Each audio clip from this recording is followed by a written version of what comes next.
Well, good afternoon, everybody. It is 12:30 on a Monday afternoon. Nick Sturdivant is off today. I'm Jane Monreal here for your afternoon section of Live Impact News on WCNC Plus.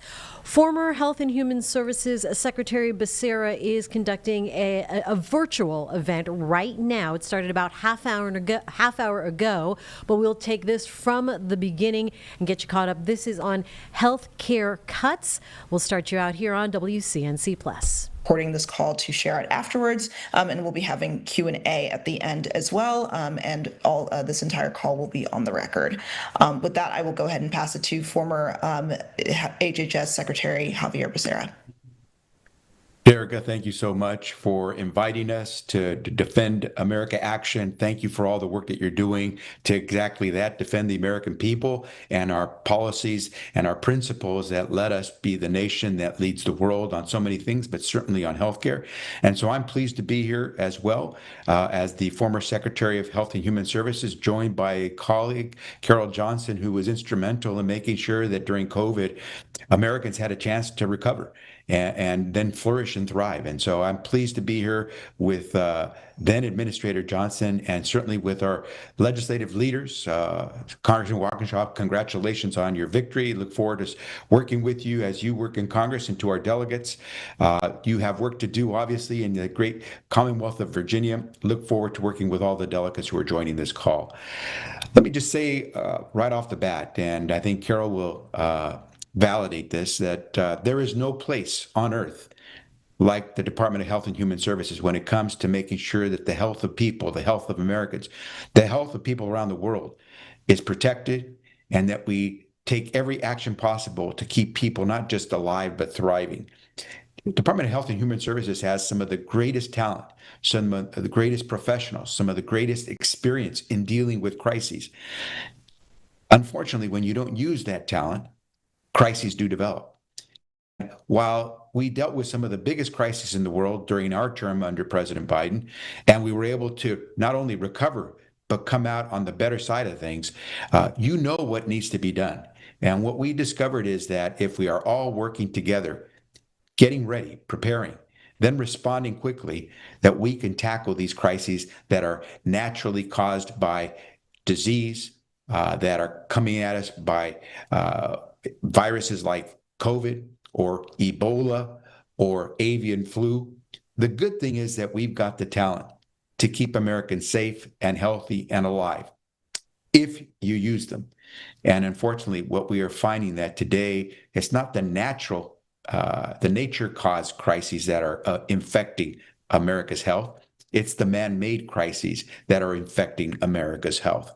Today, we've seen children die from measles because they were not vaccinated. Today, we're finding that with the growing spread of COVID today, that people are having a hard time getting the vaccine that they want to treat, to prevent COVID from hitting them. Today, we're finding that the generation of medicines that will be needed to deal with COVID's mutations, or with the next virus that might hit us, have now been asked, all those talented people, all that research has now been told to stand down, and that money is not being allowed to be used to do the research. The end result is that we're going to see man-made disasters coming our way unnecessarily. And it's unfortunate because at the same time that this administration has essentially closed down the talent, closed down all the experience that has made it possible for us to keep America safe, this administration is also gutting healthcare for so many families. When you take $1 trillion out of the Medicaid program and you tell people that they will no longer have access to that care, it's going to hurt a lot of people. And when you realize that the Medicaid program essentially helps nearly half of America's births be healthy, when you realize that some 60% of the cost of our loved ones, our seniors, our grandparents living in nursing homes is paid for through Medicaid, we're going to do a great deal of harm to a lot of Americans. And it's unfortunate because all that money, that $1 trillion healthcare system, is being used by Republicans to cover the cost of tax breaks for billionaires.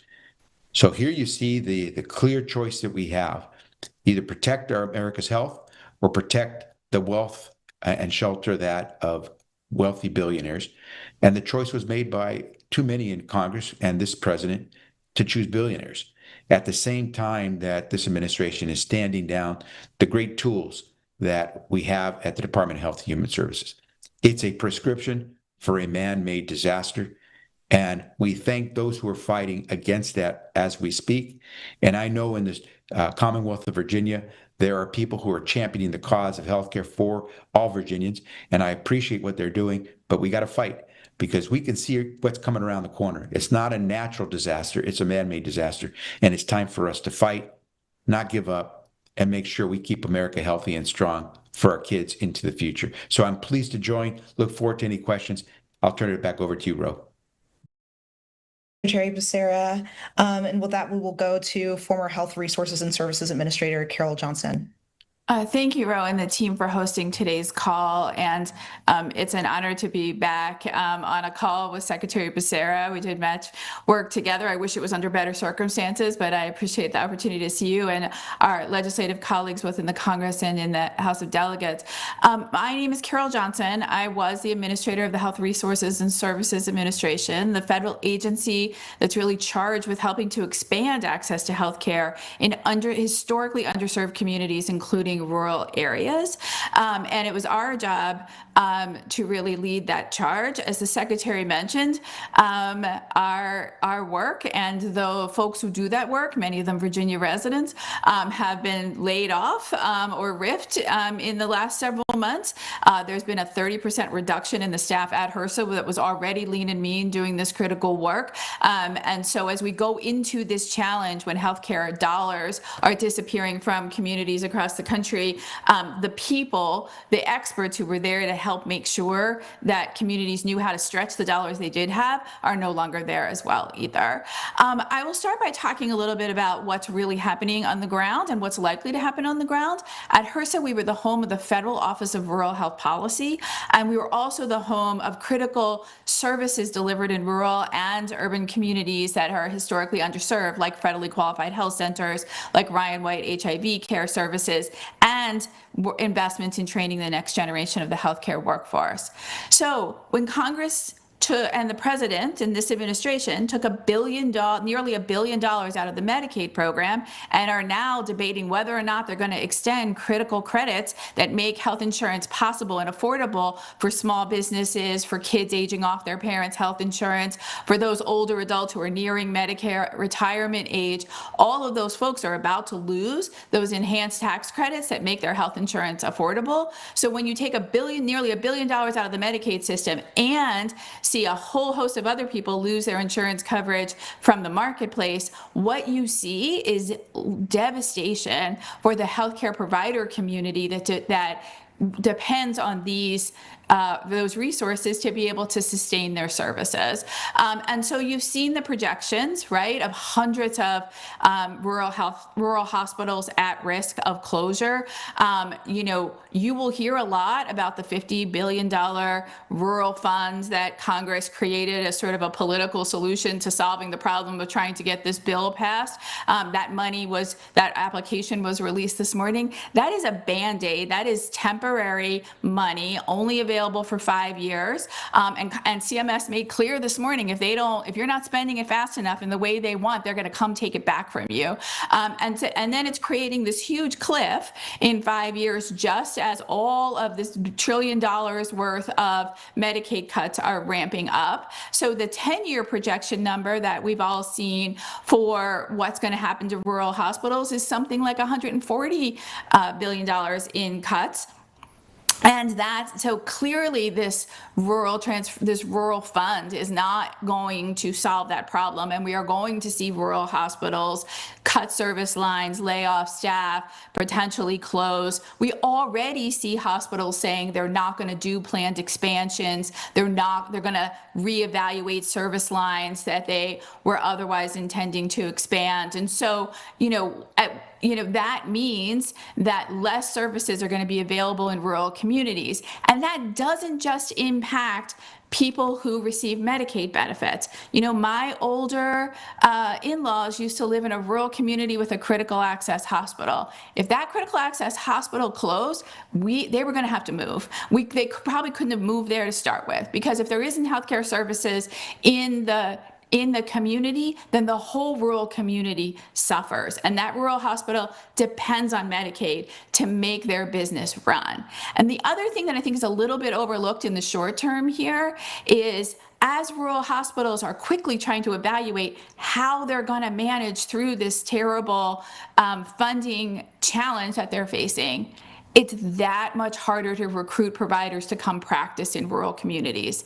It was hard on a good day, but now you've got to go out and try to convince a new primary care provider, a new surgeon, a new ER doc, a new hospitalist to come practice in a community where your hospital is incredibly vulnerable to closure or to service line closure.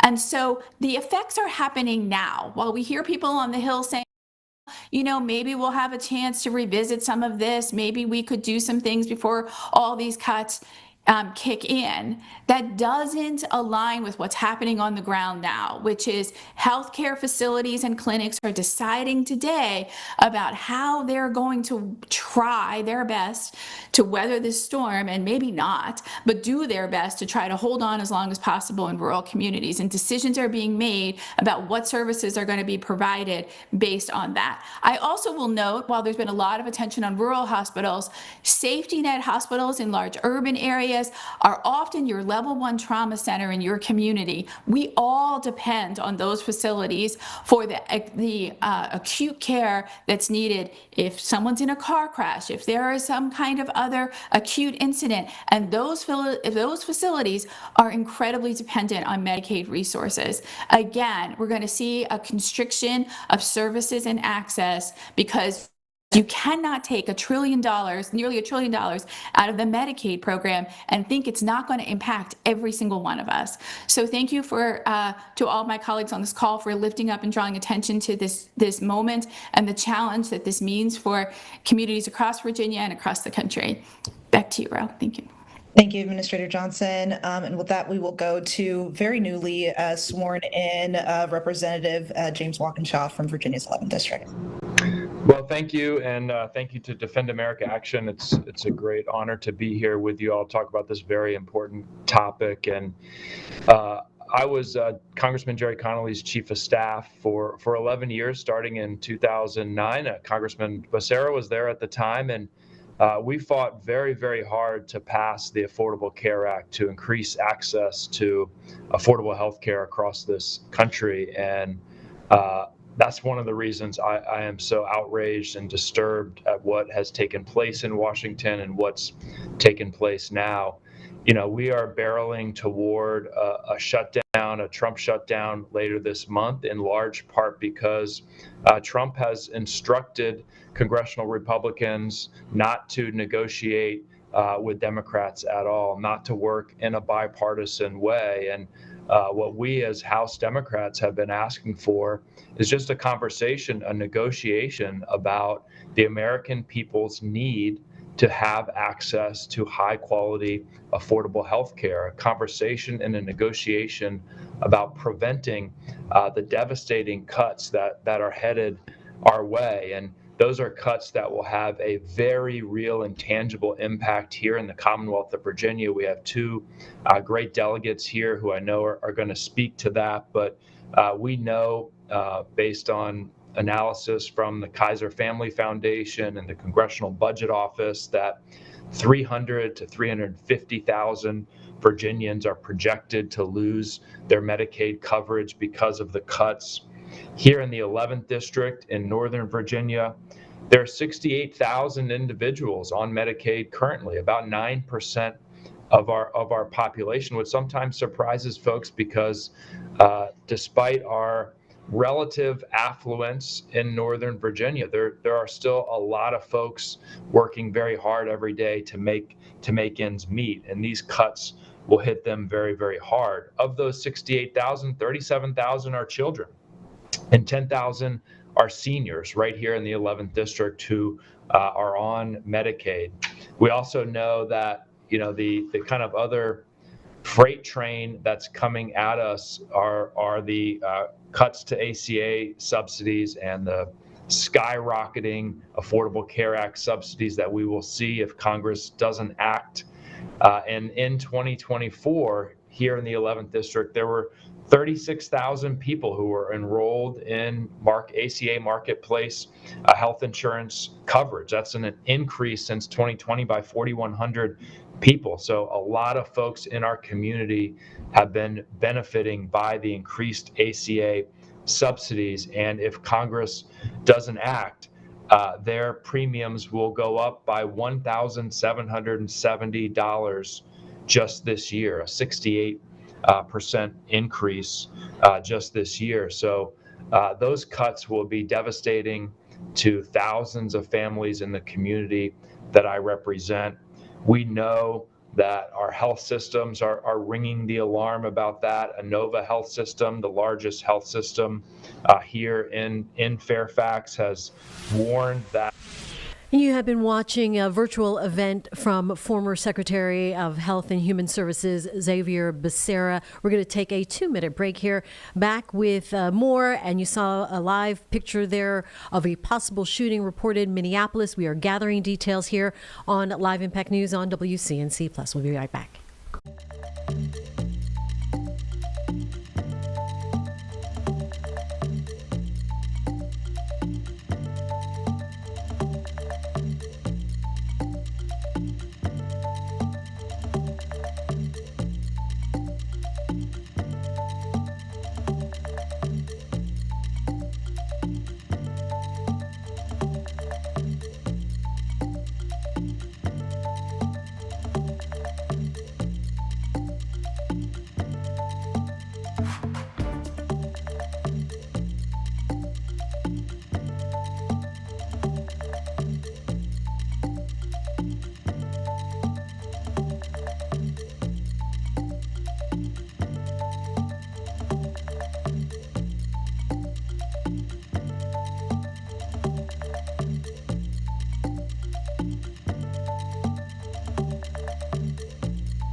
And we are following some breaking news right now out of Minneapolis, where our content partner there is reporting multiple people reportedly injured in a situation unfolding in South Minneapolis. An apparent shooting taking place on Lake Street and Stevens Avenue in Uptown early this morning. They do have, as you can see, several law enforcement units as well as other first responders currently on scene. And you can see the streets are blocked as well. As we learn to gather more information, we will let you know, bring you any updates as it comes into the WCNC Charlotte newsroom. In the meantime, back to a virtual event regarding health care cuts and former Health and Human Services Secretary Xavier Becerra. Cost of uncompensated care makes health care and health insurance more expensive for all of us. So Congress needs to act. We have a window of opportunity remaining. I'm hopeful congressional Republicans might, for once, ignore the direction from President Trump to not negotiate with Democrats and come to the table in a serious way so we can prevent these devastating cuts, keep people on their health care, and keep the government open. So thank you all so much for having me, and look forward to the questions. Thank you, Congressman. And next we'll go to Virginia Delegate Destiny LeVere Bowling. Thanks so much. Good afternoon, everyone. I'm Delegate Destiny LeVere Bowling, and I represent House District 80, which is a portion of Henrico County. And, I'm here today simply because, let's be clear, Donald Trump and all of those MAGA Republicans have launched a direct attack on our healthcare system, and Virginians are already paying the price. You've heard it before, and you're going to hear it now, and you'll hear it after me with some of my colleagues talking about this. The cuts that we're seeing, they're irresponsible, and more so, they're dangerous. So it seems to me that under this so-called big ugly bill, our hospitals, they're underfunded, working families are left vulnerable, and Medicaid, which more than 1.9 million Virginians rely on, is being gutted. Virginia's kind of in a unique situation because of how close we are in proximity to DC. It makes us vulnerable to federal budget changes even more so than other places. We rely heavily on federal funding to support healthcare access, of course, especially through Medicaid. And Virginia Democrats in the House and in the Senate and the General Assembly, we saw what was coming down the pike. And that's why we were able to issue an emergency committee to travel across the Commonwealth to hear what's going on and how our families are directly impacted, and to hear from state agencies on what impacts they have endured and are projected to endure. And from this, hopefully you all have seen that there's a new state report that was just issued last week where it lays out exactly what's at stake for all of us. Those 1.9 million Virginians that I mentioned earlier who rely on Medicaid include over 570,000 people covered under that Medicaid expansion that you heard mentioned. We're talking about people who work hard, care for family, and who frankly just can't afford private coverage, right? So Trump and MAGA Republicans' federal budget bill could cost Virginian hospitals over $26 billion over the next 14 years. And that's not an abstract number. No number you've heard today is abstract. We're talking about lost funding for emergency rooms, maternity wards, cancer treatment, and critical care access across the Commonwealth as a whole. And unfortunately, it gets worse, right?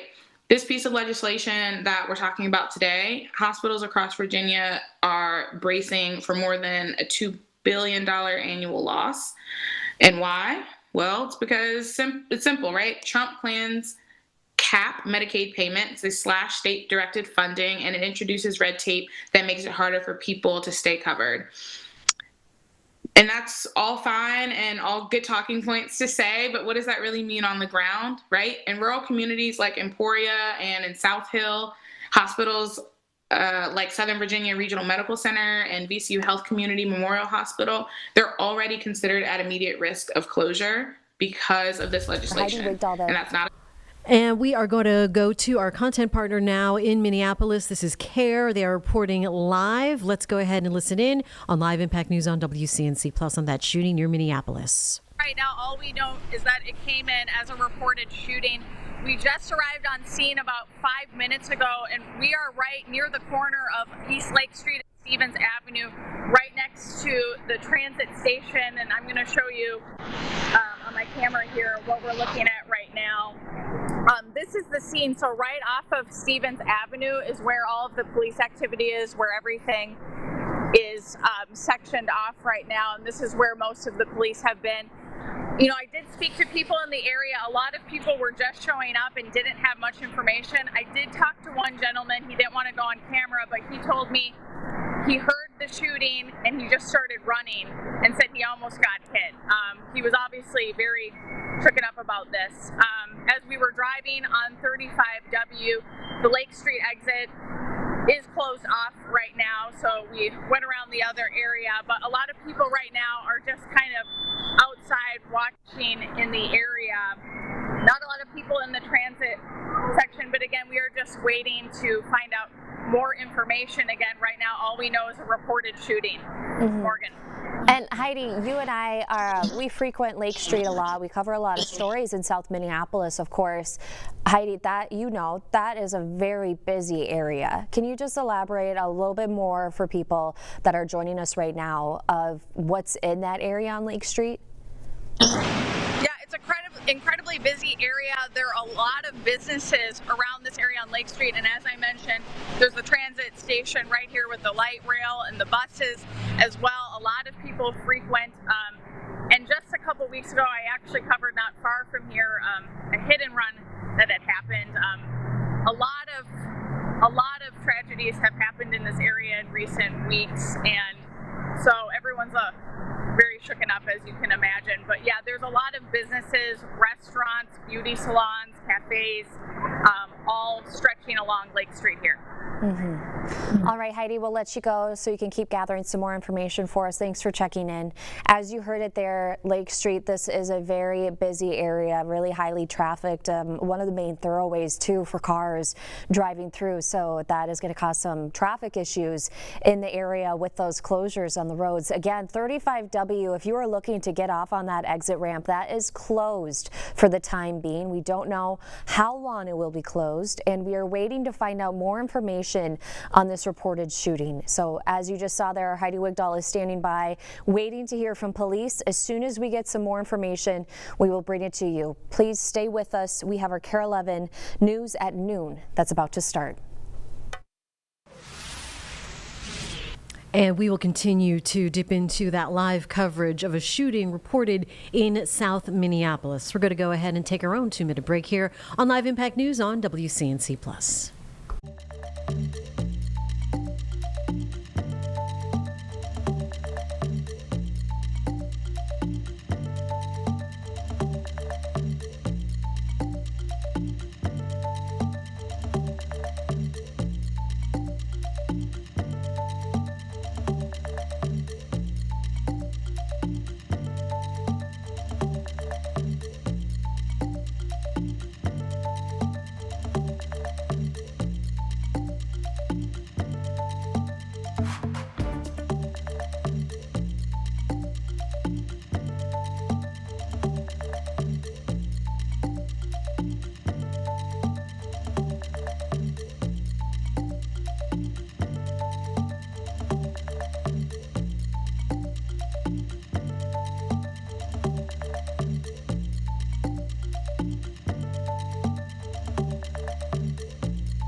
We continue to cover breaking news. This is a live picture from our content partner in Minneapolis. It is KARE that is covering this reported shooting in South Minneapolis. This is what we know so far. It took place on Lake Street and Stevens Avenue early this morning. This is near the transit center, and you can see the police response there on scene, shutting down a lot of that roadway. We hear that multiple people have been injured in this situation. The details are still sketchy, but as they continue to comb through the scene, we do know that this, of course, just comes weeks after a shooting happened on Annunciation Church in Minneapolis, killing 2 children and injuring 21 others. And this also taking place near another public transit center right off that frontage road that you can see there from the aerial shot overhead in South Minneapolis. So just a real tricky time at this point as we are waiting for KARE's, the station there, their coverage to begin at 1 o'clock. We can still see that There are a number of units on scene, a lot of police officers still walking along the scene there.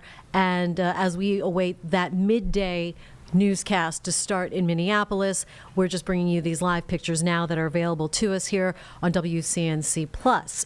We can also see one of the vans there, and I'm counting 2, 3, at least 4 units between the aerial shot and the ground shot. But you could see that aerial, the yellow caution tape is there as well from that aerial. Their reporter also saying that traffic is affected. We're going to check in now again with their midday coverage that's taking place right now here on Live Impact News on WCNC Plus. Let's listen in. And joins us live. Hi, Heidi. What's the atmosphere down there, and what are you hearing from folks on the ground?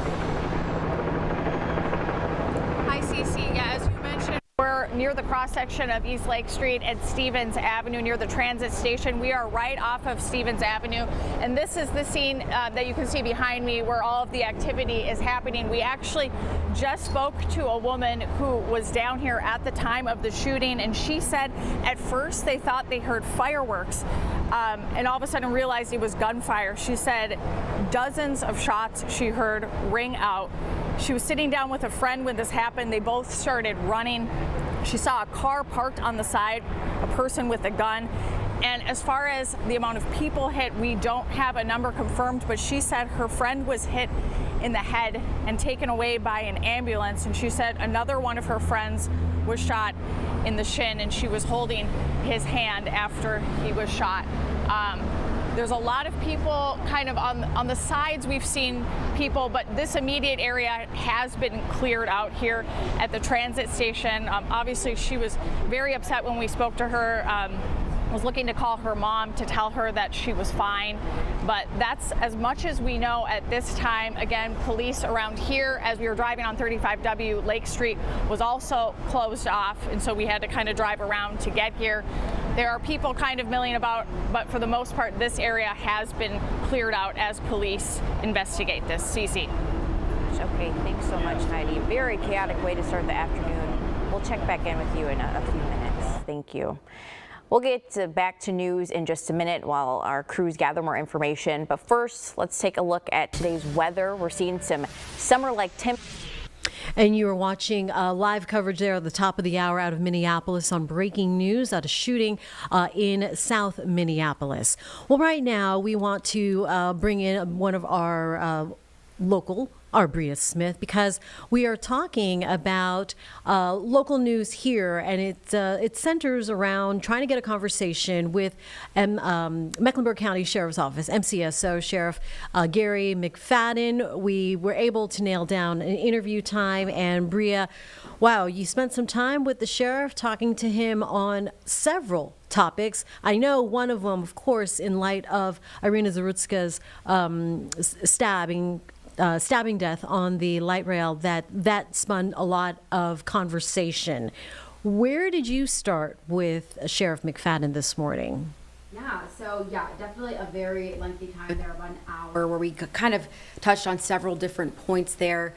So we kind of broke it up, or in my head anyways, into the issues versus the solutions of an incident like this, but also overall, the main driving point there being mental health and how important it is for not only, unhoused people within our area and really throughout the country and world, but also the law enforcement that are dealing with these separate incidences or these individuals like DeCarlos Brown, who clearly have, some kind of mental challenge or struggle. And so a big point was that there's a need for a forensic facility. So they do have different programs within the facility or agency and detention center that does facilitate, individuals who need psychiatric help and things like that. But they all ultimately, at the end of the day, Sheriff McFadden states that, they're a detention center. And so they need more outsourced help. And he thinks that a forensic evaluation facility can be that assistance to his agency. He has always been quite outspoken, and we do appreciate his time. A nice hour-long conversation. That's good. I'm sure he had some hot takes, and we're going to play all of that interview here on WCNC Plus. And so, because they're a detention facility, he's calling for more resources and outsourcing, especially for mental health. He admittedly, though, said something to the effect that we do get a percentage of those who are dealing with mental health issues here in the jail, right? Absolutely. Yeah. So the detention center, has about 1,500 individuals, but about 100 of those individuals face some sort of mental challenge and things like that. So he's really trying to focus on, what can we do to help more. This RISE program that he has is about 25 beds, and not only is this program helping people within the Charlotte area, but also 36 counties within the Western District of North Carolina. So other individuals are coming to receive the resources that they have. So really, he's just calling on not only city leaders but also community leaders as well to kind of step in and facilitate and prevent incidents and individuals like these on the streets. So he's saying mental health issues and detainees, this is nothing new to see this, right? And so what is his remarks or comments when it comes to a story like this with DeCarlos Brown and Irina Zarutska, that it has gotten the attention of the nation and the world because of the impacts that Zarutska came from Ukraine, escaping her bomb shelter there. And so, yeah, what is he saying to that? Because I assume he's saying we see this all the time, and now it's making headlines? Yeah, that is actually one of the main points that he did make. He deals with this every single day. So to him, in his words, he said that this incident, there wasn't anything that was outstanding, whereas to, the community or the public, it might seem very alarming, and to which case, I do think it is a very alarming incident. But he deals with this every day, and he also made the point in that mental health aspect that, also the law enforcement or his agency and his staff have to deal with incidents like this on a daily basis. So sometimes the pressure of, a news or, a story getting this kind of news coverage and, it escalating to where it has today can also add some pressure there. But just to kind of keep in mind that, there are people all over, whether they are, refugees or immigrants or right here in Charlotte, families dealing with these incidences, and the families of these, individuals who are in the center and wanting to receive that, mental help for their own family members. Does it seem like he's frustrated then? Yeah, I definitely get that kind of, message from him. There were some things that he definitely did repeat. I think that he's frustrated not because of the work that he has to do, him and his agency, but because he does want the support of local, national, state, leaders, and anyone else within the community. He says you can walk down anywhere in Charlotte and see, unhoused people, and they may have issues of their own, whether it is schizophrenia or what have you. But those individuals can't really receive the help that he can provide if they don't commit a crime, and then he can intervene. So that was a lot of his frustration, is where can we meet someone where they are before they have to get to the point of taking a life. Okay, very good. What else did you guys talk about in your hour-long sit-down? He also talked about some main points. So we also mentioned cash bonds there. And he says, whether there is cash bonds or cashless bonds, no matter what, at the end of the day, someone, might be released X amount of times. In this case, DeCarlos Brown, some 14 times.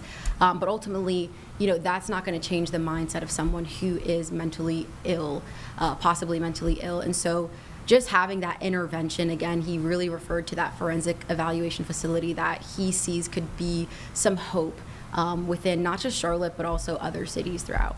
All right, he's seeking solutions. I know you're seeking solutions by talking to him. Appreciate his time. Anything else you want our viewers to know at this hour, Bria? I think that covers some of the main points, Yeah. but there will be more coverage at 4, 5, and 6 p.m. In our broadcast time. So definitely be on the lookout for those stories. All right, Bria Smith from WCNC Charlotte sitting down with MCSO Gary McFadden and breaking it down for us. Real talk, I would imagine. Yeah. We're going to play a lot of that interview anyway as well. So this happened this morning. Yes. And we will begin to play this interview now with Gary McFadden. Bria's stories coming up on WCNC Charlotte starting at 4. Appreciate you, Bria. Thank you. You released a statement addressing the importance of mental health following the recent stabbing of Irina Zaretska. So do you want to kind of touch on, the main points in that statement and that importance of mental health? Well, we're only addressing mental health now because of the stabbing on the light rail. Mental health was always one of my key points to address. This is why when I first took office in 2018-19, here at the Mecklenburg County Detention Center, we created the first mental health pod for men in 2019 with no additional funding. We just created because I saw the need after talking to one of my staff members, but also being a former homicide detective, of how many people that I sat across from doing an interview with, or even knowing some of the witnesses that we came across that had mental health challenges. So after that, after 2019, in the middle of COVID, myself and the state of North Carolina came up with what we call the RISE program, and that's Restoring Individually Safety and Effectively. We created that in 2022. In 2025, we created RISE program that we called 5.0. So now the Mecklenburg County Sheriff's Office now takes in 36 other counties, Sheriff's Office individual who are incarcerated to bring here for treatment. And so we're glad that this incident brought mental health to the forefront, and everybody is concerned about it, but we want them to be concerned about it even more and place the funding where it needs to be and place the resources where it needs to be. So think about it. We are a detention center. We're not a hospital. We are a detention center, but we are acting as though that we are a mental health facility. We need more forensic hospitals. And the reason I'm going on and on about this, because we may not get another chance to talk about it. It has to be a tragic death as this for us to bring this to the forefront. And it is a hot topic, but what do we do after today? And what do we do during the Christmas holidays? What do we do next year? That's what we're concerned. Sure, it's a hot topic now, but it should have been a hot topic long before now. What mental health resources are available at the detention center? Well, we have, if you look at it, and this is why it's so important for us to talk about it. Think about this. We have 3 groundbreaking programs that nobody talked about. So our citizens don't know about this. Our first one is just the behavioral health program. And so last week, we graduated about 9 people from that behavioral health unit. So it's just giving them the resources, the rec time, and all of that they need to be productive citizens. And so we have what they call the RISE program now. And it's called RISE because we have found out that our people cannot go to court. And it's called Incapable to Proceed, ITP. So restoring individuals safely and effectively. That is the biggest program that we have. And just think about it, 36 to 39 other sheriff's offices do not have that, and 36 to 39 sheriff's office will send me their resident/inmates to be treated here. So these are programs. If you can look at it, research it, but the program will work, and it has been successful in the past. And this is why the state has asked me, the Sheriff of Mecklenburg County, to take care of all of the other 36 to 39 counties that have these challenges. So is the Carlos Brown, what services is he receiving at this time? Well, we can't talk about what services he's going to be receiving, but we're going to allow him to choose them. We can't force him to do anything. They have this conversation. He does an evaluation when he came here. And so we can't force this young man. Again, we are a facility of detention. The Carlos Brown, like many others, needs psychiatric treatment. We are not a psychiatric hospital. But we hold maybe 100 plus of these individuals like him inside. And so, as unique as he may be at this moment, he's not unique to us because we deal with this each and every single day. We love the way it is being highlighted now, but what do we do in the future? This is good, but does the people in Raleigh hear us? No. Does the people even in Charlotte hear us? No. We house these people like him each and every day. Believe it or not, we have probably 100 more people inside the detention center at this moment, much severely than he is. But he is housed in a detention center. Is he cooperating with having his meds and any other type of treatment? We can't get into what he's doing and what he's not doing. We are going to connect with him and try to provide him the best treatment that we possibly can. I understand that he is in protective custody. What additional security measures are being taken? No, we're caution of him. If he's suicidal thoughts, we go all going to take care of that. This is normal for us. This is nothing new to us. It's nothing outstanding to us because this is what we deal with every day. It's just highlighted because of where it happened and the nature's happened. We deal with him. We deal with individuals like him on a daily basis, and people who are much more violent than he was. How long will he be in protective custody for? Well, we don't know that. We don't know because of his behavior. We don't know that. You mentioned, having several people like him or worse.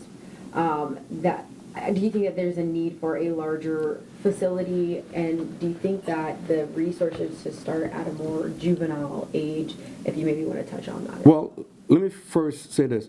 You can walk down Charlotte streets and see people with severe mental challenges on the streets each and every day. We overlook them each and every day. They'll call our homeless / unhoused. We see them each and every day.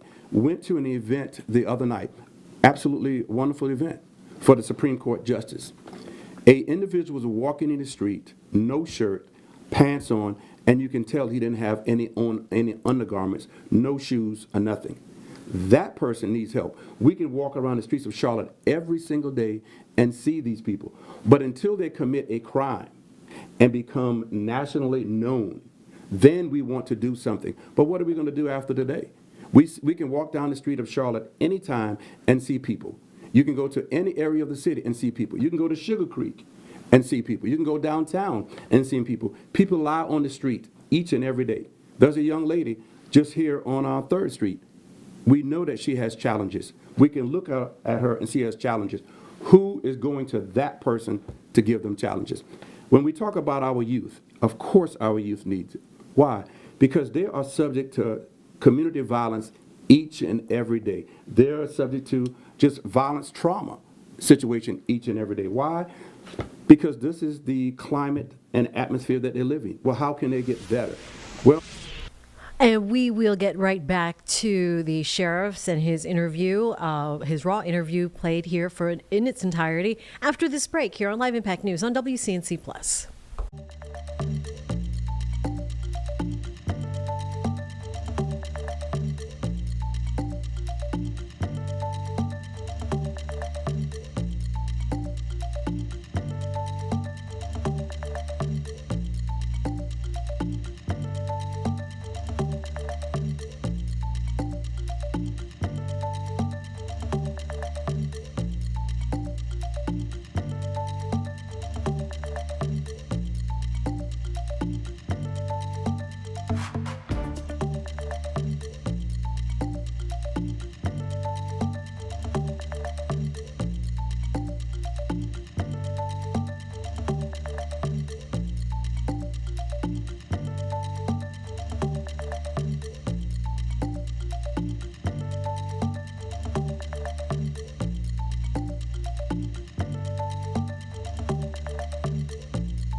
Welcome back to Live Impact News on WCNC Plus. I'm Jane Monreal here at 1:20 in Charlotte. We're playing for you right now. Here is Gary McFadden, Mecklenburg County Sheriff's Gary McFadden raw interview after speaking to our Bria Smith early this morning. We continue to play that now for you here on WCNC Plus. The community. When I said that it was the community fault and Dustin Hall and Raleigh twisted around, the community is everybody. But we want to point the finger at just one person. No, we all are responsible. Nobody can say, I did all of this and it was correct. We can drive around Charlotte and see that we need to take care of our unhoused, our homeless, and our mentally challenged citizen. But only when they take someone else's life or commit a heinous crime, then we bring that attention. It should start way before that. Our kids right now are living in an environment, even in their own schools, of trauma. Why? Because of the violence in the schools every day. What are we doing about that? We simply said there will be counselors on hand. I can tell you this, that is not going to work. Why? Because I went to the schools after these shootings and watched kids never go into that library and connect with that staff. So we have to do more. We have to do more. Yeah, so with this high-profile case, are things happening that should be happening? Are conversations, is anybody listening? What are we doing now? The conversation, they will have conversation, I can tell you. They will have conversations. They will have what we call the talking heads. And so they're going to have the prominent names to sit on the panels and talks. But nobody is talking to the sheriffs. I can tell you that. We talk about this each and every single time that we gather. I went to Miami last week. We had 9 topics. 6 of those topics, I mean, before the 6 of those topics was about mental health. And what are we doing? And how are we doing it? But the responsibility is now placed on the shoulders of the sheriff. The reason I created it in 2019 because I saw the need and understood the need. And we took care of that need. It was so great that the state of North Carolina came to us and says, will you try another program? Which we That program was successful also, and it's called the RISE program. After the RISE program, the state of North Carolina came back to us and said, Sheriff McFadden, we believe that you know what you're doing with your facility. But imagine, we are not a forensic hospital. We are a detention center, pre-trial, before they go to court. But they come to us and say, Sheriff, will you continue to do this? And we did. So this is why we now have 25 beds ran by staff, my staff, and Vital Core, which is my mental health, my health provider. And now we have 25 beds to take on mental challenge individuals from 36 other counties, 36 other sheriff's office are bringing them to Mecklenburg County. There should be a forensic hospital here in North Carolina that we take them. Better than all the ones we have seen, but have our part to also address the needs of our mentally challenged. Think about this.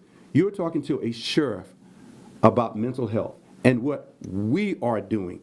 We're talking to a sheriff about what we are doing. Why aren't we talking about forensic hospitals?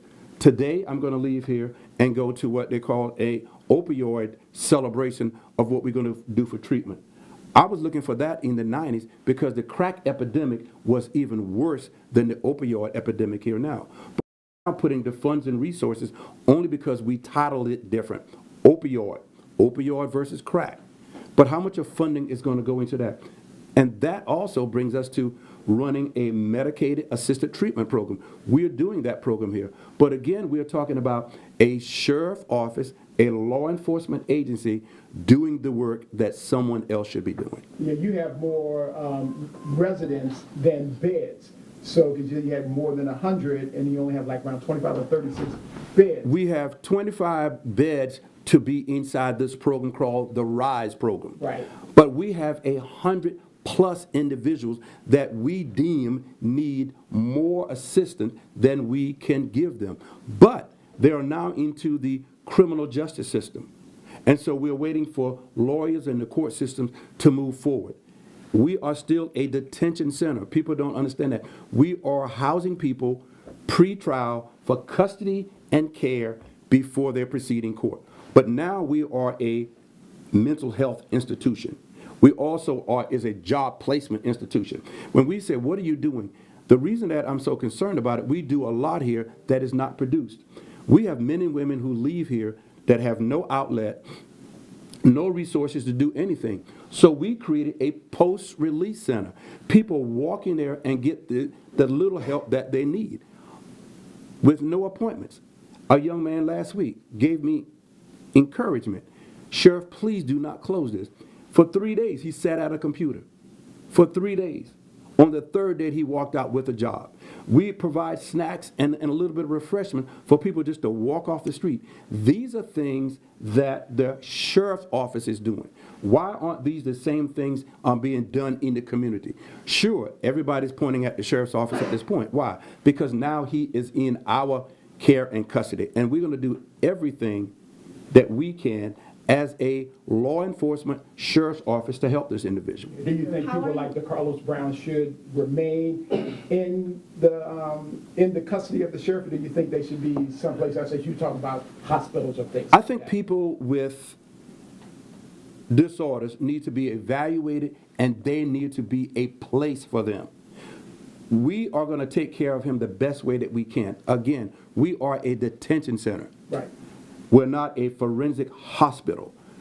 That is what we need. So when everybody's talking about this nationally and locally, let's take those same funds and keep this momentum going. But will it happen? I don't think so. I don't believe so. This is just a platform, a political platform. And why? We take this young lady's status and change it. We're not saying the word immigration anymore. Now we are saying refugee. Well, which is it?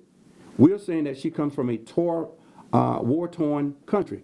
Well, the other people who we see as immigrants coming from a country of violence also. We play a word game with this.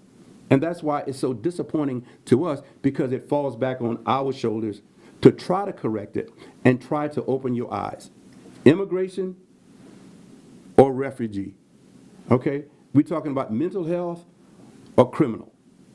So we're talking about somebody who is criminally charged, but now we're talking about mental health. We should be able to take this person into our custody, but have him to go somewhere else. But luckily, in this facility, we do have the RISE program, and when people are released, they can go to our post-release center for help. Why don't we have a post-release center out into the city? Why don't every city have a post-release? This is just news sensationalized by the word immigration, refugee, and mental health. That's the only reason. This is nothing new to us. Nothing's outstanding to us about this case. It just got the same. It has got more attention than any other case that we're dealing with right now. Given the nature of his specific charges, how are you keeping staff and other inmates safe? Again, we deal with this each and every day. Violent criminals come to us each and every day.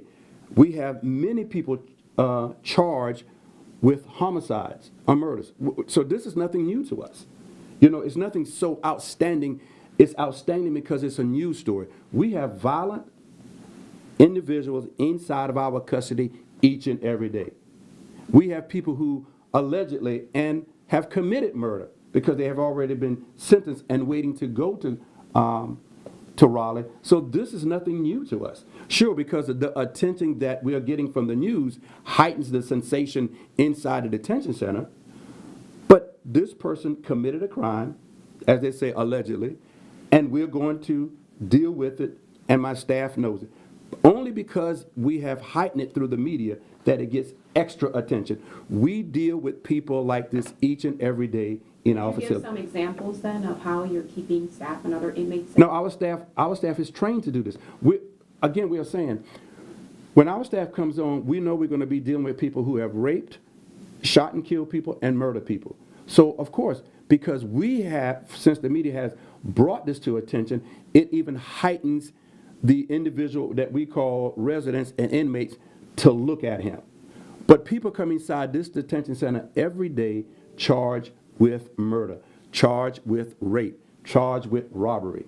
So it's nothing new. It is that because of the media attention, it sensationalized his presence in our detention center. But with someone with schizophrenia who alleges that he hears voices and things like that, how do you treat that person different than, than... Again, inside our detention center, we have over 100 people that potentially hear voices. Think about what do we do? What is the city going to do about the people who we clearly see hear voices on the street every day that we're walking around, nobody reports them. We simply pass them by, laying on the sidewalk. We hear them talking to themselves. We see them near the restaurants begging for money, and we do nothing about that. We hear those same people who hear those voices are on the streets. Only when they commit a crime that we will now target that person. The same people that hear voices in the Mecklenburg County Detention Center are some of the same people who have been hearing voices on the street. There's probably more people on the street today are hearing voices that we're doing nothing about. We're simply having conversations. There are people on the streets are hearing voices and have the tendencies of violence, but what are we doing about those people before they commit a crime? Sheriff, I hear you say a lot in the messages and in your responses that, there has to be maybe like a forensic facility for, these individuals. Do you think, but we also have to talk about like the root of the issue. Do you think that, cashless bonds has, any contribution to, the Carlos's from 14 releases? The root of the issue does not start with cash bond. The root of the issue is his mindset. So we want to blame cashless bonds or even the bonds or anything else. We're talking about an individual that hears voices, an individual that we're talking about individuals that are possibly unstable. So when we do cash bonds, that's somebody else's. We don't make the law. We just follow the law. So the people in Raleigh need to look at that and who makes these laws. We're simply talking about people's mindset. Whether it's cashless bond, no bond, or their release, does that help change a person's mindset? No, it doesn't. And that's what we all the issues. Mental health is it. People who are deemed an issue with mental health are in the Mecklenburg County Detention Center, has the right to be released after they meet all the criteria. But what do we do when they are released? What do we do? We're not focused on what people do. We can point to all these innuendos about cash bonds and the court system and all of that. But what do we do when we clearly see all the people on the street that has these problems? What do we do about them? It only becomes a bigger issue when it taps into the criminal justice system. There are individuals on the street that we drive by each and every day that we see that need help and treatment. Why aren't we targeting them before they come to court and before we talk about cash bonds and how they're released? You talked about 3 programs, the behavioral health program, RISE program. What was the third program? No, all of them, they're just a modification. The first program that we created in 2019 was just a program of behavioral health, BHU. So I created that with no funding, no additional funding. We just created it inside and just kind of find out how can we individually help these people. Believe it or not, the story should be this. It was North Carolina's first behavioral health pod with no funding. Did anybody look at how that was addressed? No. Did we look at the setting of how it was done? No. All right? So then we created the RISE program. Imagine creating a program in the middle of COVID. Never forget it. In the middle of COVID and fighting COVID. And so then we created the RISE program, and we were successful because people went to court, proceeded to court. And we are about halfway through Gary McFadden's interview there, all in the raw, talking to our Bria Smith earlier this morning. We have a little break to take here on Live Impact News on WCNC+.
And you're watching Live Impact News on WCNC Plus. Time right now, 1:36. I'm Jan Monreal. We continue to play the interview with Mecklenburg County Sheriff Gary McFadden, who talked to our Bria Smith earlier this morning. This is part of their sit-down interview on several topics now on WCNC Plus. First got here, there was an individual waiting to go to court for 11 years. 11 years. Sure, we can put him on the medication. Sure, we can give him treatment. But again, we are not a behavioral health facility. We gave these people enough doing the first program and the RISE program to help defend themselves in court. So that was successful. That was in 2022 when we had the RISE program. 2025 is just what we call RISE, which is 5.0. Since we were so successful in our own county and we had bed space that we could help other counties, the state of North Carolina said, sure, would you allow us to run a more advanced program, large program inside a detention center? And that is where we are now, we call RISE 5.0, because now we are serving the Mecklenburg County Detention Center is serving 36 to 39 counties regarding behavioral health. A detention center is now serving 36 other counties regarding behavioral health. Why is that so significant? Because the state and the nation should have found the funding and resources to create this somewhere else, and we send these people. So these are the three programs. But we've been doing it since 2019. Imagine we were doing it before it was popular. We were doing it before this incident. We were helping people way before all of this became top news every day. We saw the need because we deal with the need every day. The person who committed this crime is no different than any other person inside a detention center. Why? It's sensationalized because it is a platform. If you say, how many people have been charged with murder inside our detention center, then you will have a better input. We've had mothers who take the lives of their children. The news story was not even close to that. We have people who went next door and take the lives of their neighbors and almost no news story. Is mental health part of it? Could have been. But only because the President of the United States mentioned it, the people in Raleigh mentions it, and then we deal with immigration versus refugee, and the lawmakers in Raleigh makes this out a case. It is sad to say this.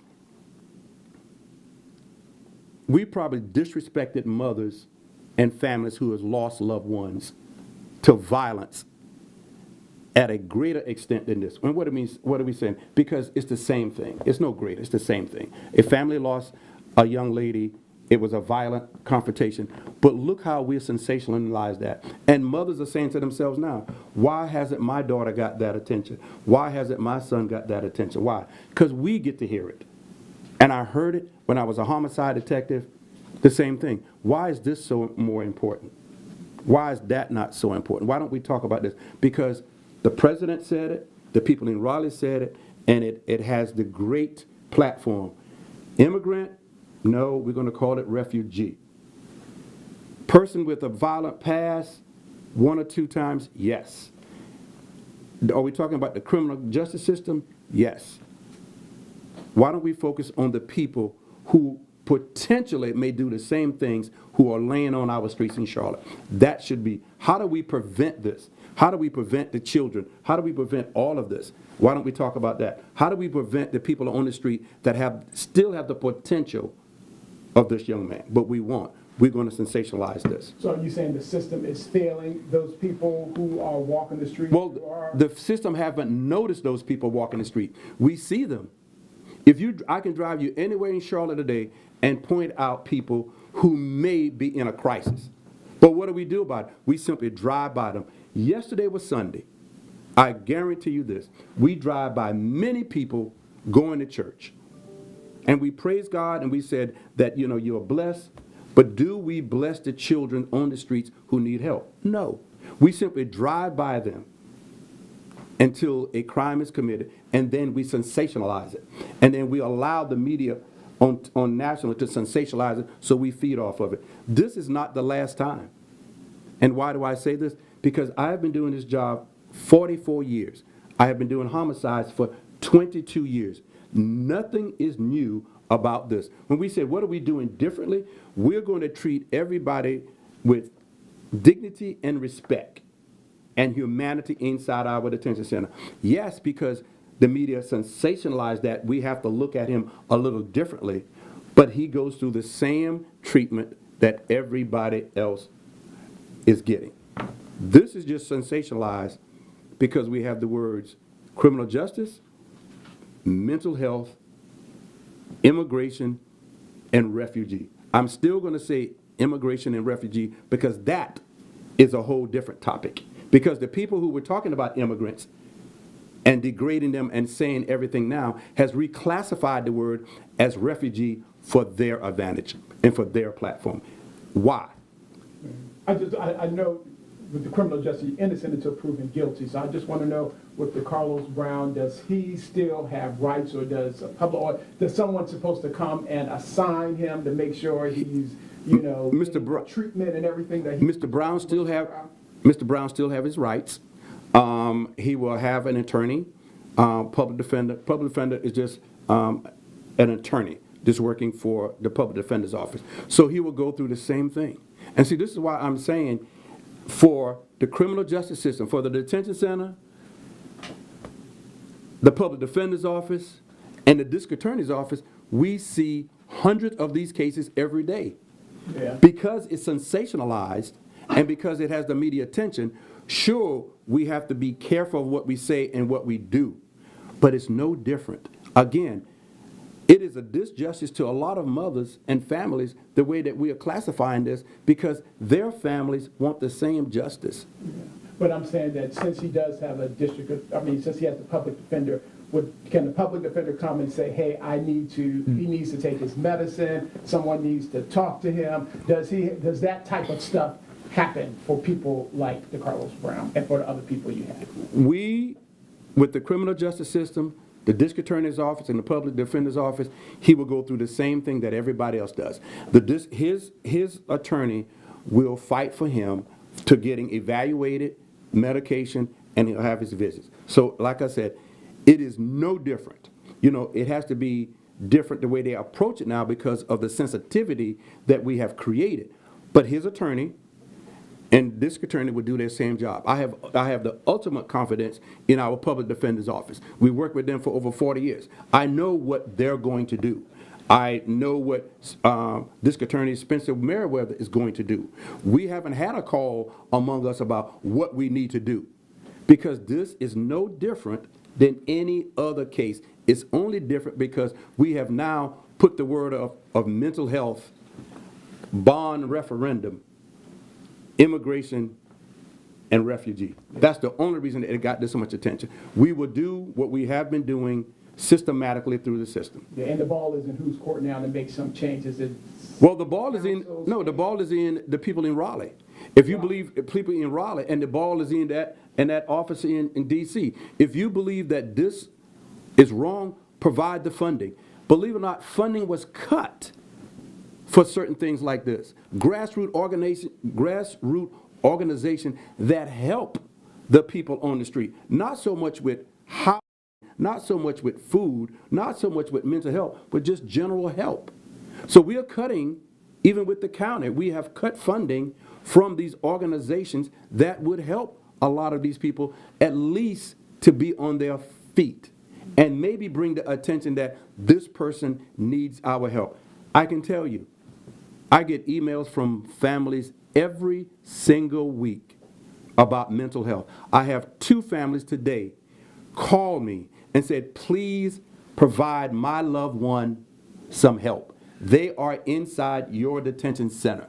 So because of this, I have got multiple calls from families now requesting, please don't forget about my son. Please don't forget about my daughter. They need help too. And what do? We have to provide them that help. How do you deal with someone like Brown who refuses meds or treatment? How do you deal with anything like that? We can't force anybody. We can't force anyone to take medication or treatment. That is not our job. Care and custody is our job. Again, now we look at, well, how do you deal with that?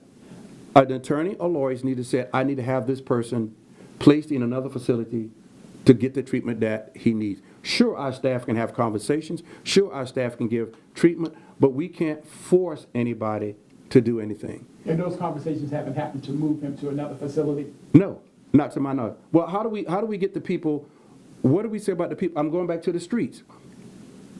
How do we force those people on the streets to get help? How do we force these people on the streets not to do drugs? How do we force these people not to be violent? See, we're looking at us as, now you have the answers. We don't have the answers. We would love to be inside these conversations. Will we be in a lot of these conversations? I don't believe so. Because the conversations are happening on TV. The conversations are happening with the talking heads. The conversations are being had with people with, DRs in front of their name and PhDs at the back of their name. And so that is great. But where do we come in? Again, I just left a conference in Florida talking about the same thing for 2 days. For 2 days. While I'm in the middle of this conference, I said, ladies and gentlemen, the reason I'm in and out of the room because I'm dealing with the same thing in Charlotte, North Carolina right now. We go to our conventions as sheriffs and talk about the same thing over and over and over. You hear us, but very little is done about it. Why? Because they don't value our conversations, because they value the conversations of others who believe they have the answers. Why is Mecklenburg County now taking the front charge for mental health inside a facility? Not a correctional facility, a detention facility, pre-trial. Why do we have a RISE program? Why there isn't a RISE building? But we as sheriffs clearly have said for years, we are now the biggest and the largest mental health providers.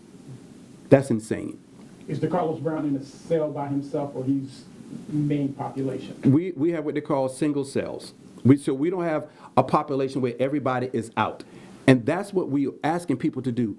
Before taking an idea and say this is what's doing this, we've asked everybody always to be fair and be honest and come and learn about what we do here. Graduating people from behavioral health last week, not one news camera there, not one person. All right, time right now, 1:50. We're going to take a quick break here as we approach 2 o'clock on a Monday afternoon on Live Impact News on WCNC+.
And welcome back to Live Impact News on WCNC Plus. I'm Jane Monreal with Nick Sturdivant off this afternoon. We continue the conversation with our Bria Smith and Mecklenburg County Sheriff Gary McFadden. They're saying this is a great job of graduating people from behavioral health. Even the family says, thank you, Sheriff, for providing this. We have these graduations at least 4 times a year where we're taking people with challenges and move them forward. And they have said, thank you. They did not know how much it meant.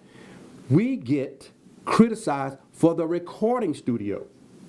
But if you look at therapy and helping people, that's part of it. But we don't see that. We classify it as a bad thing and then we report it negatively. That is a part of rehabilitating people with mental challenges. And you said there are about more than 100 individuals who are like Mr. Brown. No, not like Mr. Brown. Let me say this. There are 100 individuals that we have determined that need some type of behavioral health treatment. Okay. At And what least is the total population of the detention center? 1,500. Okay. 1,500. And so think about this. 1,500 people. That's what we know about. If somebody just, the reason I'm saying that, because these 2 individuals who called me this weekend want to get their family help. People are refusing their families. They go into depression. All of this is caused by the whole system. If you're sitting in, we have probably 10 people now have been waiting to go to trial for 6 years. Imagine this. Nobody captured this story where they talk about fracture. There was a whole news story, a series talking about this individual who has been in our custody for 11 years waiting for trial. But we don't talk about this. The reason why this is a moment which we're trying to put all this out, because what happens next week? There'll be something else. With 1,500 residents and 100 people identified having mental issues, talk about the stress that this has on your employees and things like that. Well, this is something that we talked about too. Our mental wellness. So because this has been sensationalized so much, we have to have staff on P's and Q's. So imagine a young lady walks into a pod dealing with 59 people, but she is dealing with that pod 12 hours a day. But what happens is, with this story, it brings a negative light onto us. All the stuff about the sheriff's office and people leaving and people making these excerpts about what we did, that's bringing negativity to in our heads. I had to tell the staff and warn them. Each time we get a story like this or an ex-employee puts a story on TV, I have to warn them. Ladies and gentlemen, we have a staff member who's leaving, and this is what they're going to possibly say. Whether it's true or not, it's mentally draining. Imagine they have to go home and listen to their families. We don't think about that. We are not robots. We are not robots. Well, they say give training, give training, give training. You can give all the training to anyone, but it still doesn't prepare you for the mental avalanche that even this has caused. While in Florida, I can't actively participate with this because of the many phone calls. Think about with this Kirk issue. It has brought a mental challenge on our staff. From 8 o'clock Saturday morning to 12 midnight, I was on the phone with the magistrate, the judge, clerk of court, and everybody else talking about how do we secure the magistrates because of the shootings. And so it is a mental stress on our staff, but people say we get paid the big bucks. You got trained for that. Nobody is trained for this. We can talk about it, but the mental strain that's on my staff, the mental strain is on my direct staff, it's huge. Nobody sees that. We're talking about being mentally drained because of incident that we see each and every day. It is a strain. We need to talk about an Office of Mental Health and what we are doing, but we don't. We simply just brush over it and says, well, they'll be fine because they were trained for it. Nobody's trained for anything like this. So what are you doing? We're talking to our staff, and we're talking to staff, and we prepared them way before this. As I said, when I left before I left Florida. I prepared them for it. We're going to get a lot of attention. Make sure that we're doing this. Make sure that the staff recognize that that's a lot of attention on him. He is a regular resident for us, but he's not a regular resident for the public. So then we have to be more sensitive in watching him. Besides magistrates, are you providing protection to any other officials? No, we're just modifying how we take care of the magistrates, because they are also afraid.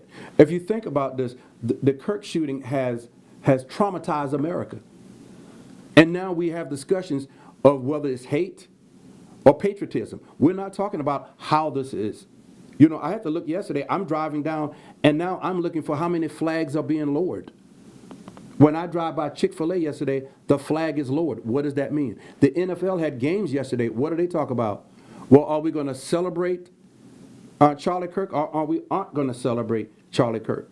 We have people being fired. We have people being fired because of comments they made. Comments are made about everybody else. Nothing's ever said. And so then what are we doing? All of this brings mental stress on our nation, mental stress on our staff. We have people now walking the street. Everybody's living on the edge in a world of uncertainty. But we don't see that.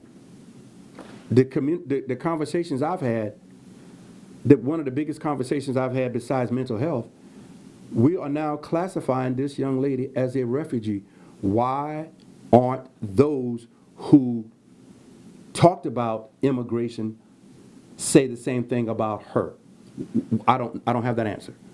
And people are asking me, Sheriff, why they not saying immigrant now? I don't know. Why not saying undocumented now? But they use the word war-torn nation, refugee.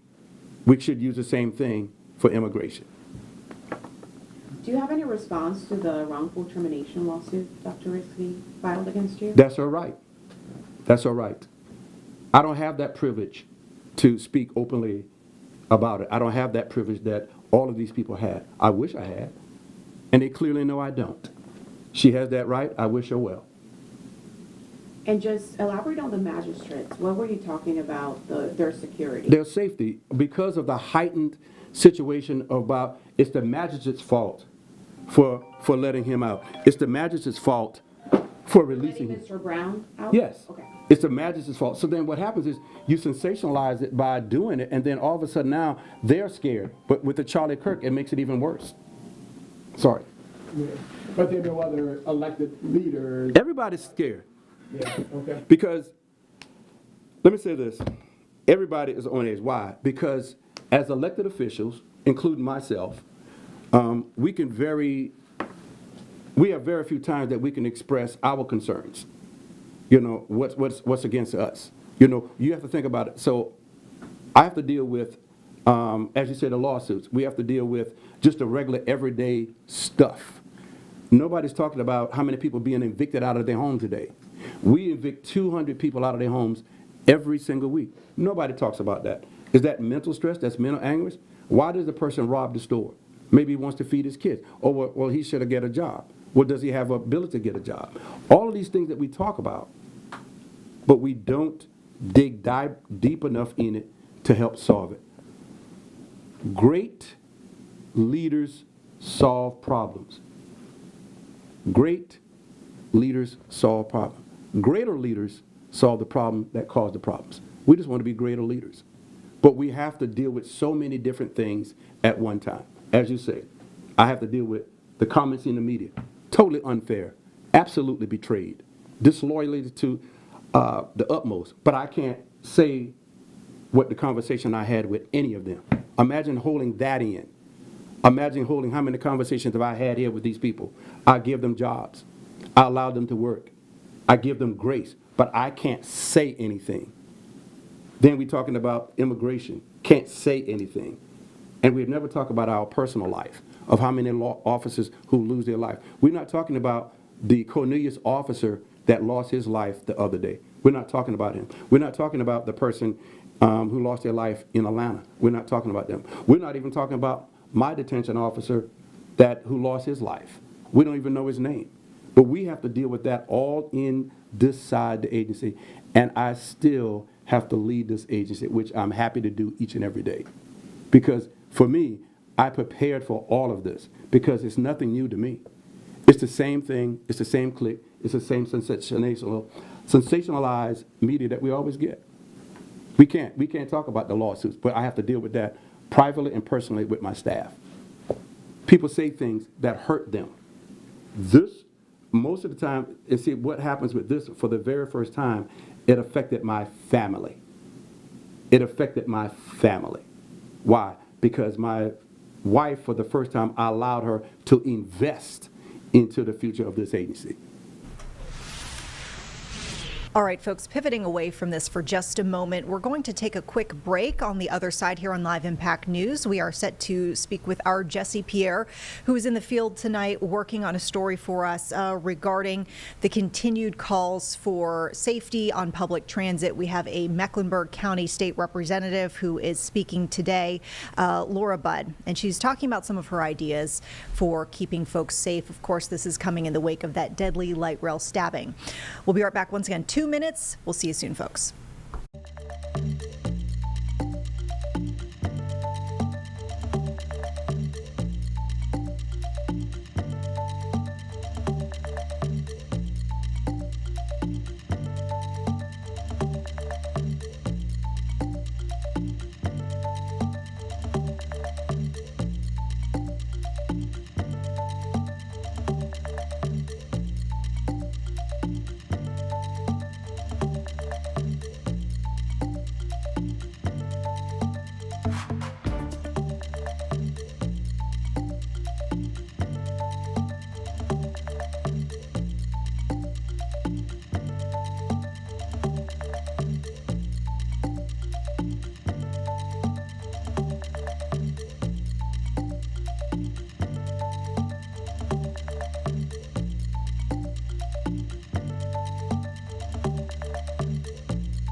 Welcome back, everyone, to Live Impact News. I'm Vanessa Rufus, taking over for Jane Monreal. We'll be together for the next couple of hours here. As we alluded to before going to our quick break just a few moments ago, we are back now talking about a headline from our area which has really ballooned as far as scope, and folks on a national level are starting to pay attention in big ways. But today we've got yet another state representative who is weighing in on the conversation of safety as it comes to public transit. We have State Representative Laura Budd, who is out of Mecklenburg County, who gave a press conference just a bit ago today, speaking on her thoughts on the matter, as well as political rhetoric, since we know that has been in the forefront lately too, with the assassination of conservative activist Charlie Kirk. Our Jesse Pierre was at Laura Budd's press briefing today. Jesse is joining us live here on Live Impact News. Thanks so much, Jesse. I know you're working on getting your piece together for the evening newscast, but if you could, for our viewers here, just give us kind of a preview of the kinds of messaging that you'll be sharing from Laura Budd to the public at large. What did she talk about today? Well, like you mentioned, Vanessa, State Representative Laura Budd did have a press conference earlier this morning, and she really talked about violence, pointing to violence across the country. And she says, this is showing how urgent it is for leaders to stop pointing fingers and work together to find solutions. She pointed to, what happened here in Charlotte with the death of Irina Zarutska, with the stabbing that happened on the Blue Line. And then she also pointed to the school shooting in Colorado, as well as the campus shooting of Charlie Kirk in Utah. And she says communities deserve so much more than all of this divisive language, folks pointing fingers and so forth. And she's asking and urging leaders to really come together, bring all their ideas, bring all of their background and so forth, so that they can come together to get to the root solution of crime. She also criticized at one point the efforts to focus on punishment and bringing back the death penalty and different things, or not bringing it back, but the focus on death penalty and etc. Instead of prevention and support for mental health support and more police officers across the state. And she says prevention will help, prevent crime on the long run, and that's where she wants to see more efforts and so forth. And it doesn't mean that it doesn't mean that she's is being soft on crime in any kind of way. She just want to find better ways to find solutions to crime. And she says you can't arrest your way out of mental health illness and issues and so forth. And again, pointing back to the issues going on with DeCarlos Brown, who has had a lengthy criminal record, but also the fact that he also suffers from mental health issues as well, and different things that could have been done to help support him. She also talked about just the need of crisis responders to work alongside police. So just a lot of different solutions that she's bringing to the table, that she says she wants state leaders to really consider and come together and find solutions so that we can see safer cities and communities across the state. Vanessa? Yeah, and I know that we had talked about how a lot of this is stemming from the deadly light rail stabbing from last month, but we also heard her speaking on, the political rhetoric, and I know that has really been a big discussion lately in recent days with the assassination of Charlie Kirk. I didn't know if she specifically spoke on, her thoughts on how we as a nation can kind of move away from the divisiveness. Did she have any thoughts on that specifically? At the end of the day, she kind of went to, we're stronger together. We're the more ideas, the more backgrounds, the more education, more people coming to the table to come with solutions, instead of saying, you guys are doing this, you guys and your policies are not working. Let's sit and really come together to find solutions to what is leading to crime. And she says it's deeper. When we come to solution, it goes deeper. So she's talking about mental health, more authority for the courts and magistrates and judges and so forth. And she just wants people to come together, instead of fighting, because at the end of the day, everyone wants safer communities. Yeah, and I mean, I it's hard to believe this, but I'm looking at the calendar here, and about a week, it looks like we'll be coming up on a month since Irina Zarutska was stabbed there on the Blue Line. I was over the weekend walking down the rail trail and saw the memorial that's growing for her over at that East-West Boulevard bus stop. And quite frankly, too, it was in the evening. I saw there were police officers out there that were actually on the platform. So I continue to see not only evidence of the public safety response that the city has tried to put up since this incident, but also the response from the community. And I know you've covered this story at length pretty much ever since it happened. What can you tell us as far as what community members are saying, as far as what, how they feel about the situation, how they feel as far as safety goes, and what you've seen as far as changes, at least in the immediate aftermath of some of the national attention on this story? Like you mentioned, there was outrage, and for rightfully so, right? This was a random attack. This woman was, just coming from work. She's sitting on the Blue Line, minding her business, and DeCarlos Brown attacked her, and she unfortunately lost her life in that way. After this incident, there was major push for safety measures. Katz did some pressers as well. The city Mayor Lyles also spoke out about this, and we saw more security, more police officers, especially along the blue line. Now, when I spoke to folks in the community, they were happy to see folks doing, fare validations, checking people's tickets. And, I went on a ride along as well. I got my own ticket and I went with my photog. We got on the blue line for several stops back and forth. And, as soon as you got on, they were like, where's your ticket? And they checked it and validated it and so forth. There was also some level of education too. There was a woman that was next to me who asked her questions because I think she had the wrong ticket. I think what she needed was a transfer. And so, they didn't kick her off, but they sat and told her, this is what you need, how to use the CATS app and so forth. So what I heard from people is what they're seeing is what should have always been in place. They feel like, there should always be a level of security present. There should always be a level of security guards and so forth. CMPD officers also patrolled the area. You would see, I saw 3 of them arrive and get on one train and, do a round and so forth. I think one criticism there was that they were all in one train rather than spread out in multiple train cars, But overall, the sentiment that I've gotten from people is they want to see these efforts across the system stay around. So once this, all of the headlines go down and so forth, they don't want these security efforts to fade away. They want to continue to feel, especially at nighttime when it is, there's a little bit more concern about safety during nighttime. So they want to just kind of see these efforts and security measures stay, around. And at the end of the day, it's going to come down to funding, right? And I don't know if there's an industry that I've heard of that's not struggling with some level of shortage, but if you're going to want these extra security safety measures and so forth, folks are going to have to put the money into support that, whether leaders, funding, investment, etc., to make sure that we have these efforts stick around. Yeah, and I mean, as far as the conversation around the fare enforcement, which, I've been in Charlotte for many years at this point, and I remember, riding the light rail and buying a ticket and sitting there and waiting for someone to check in on the train, and it just never, ever happened.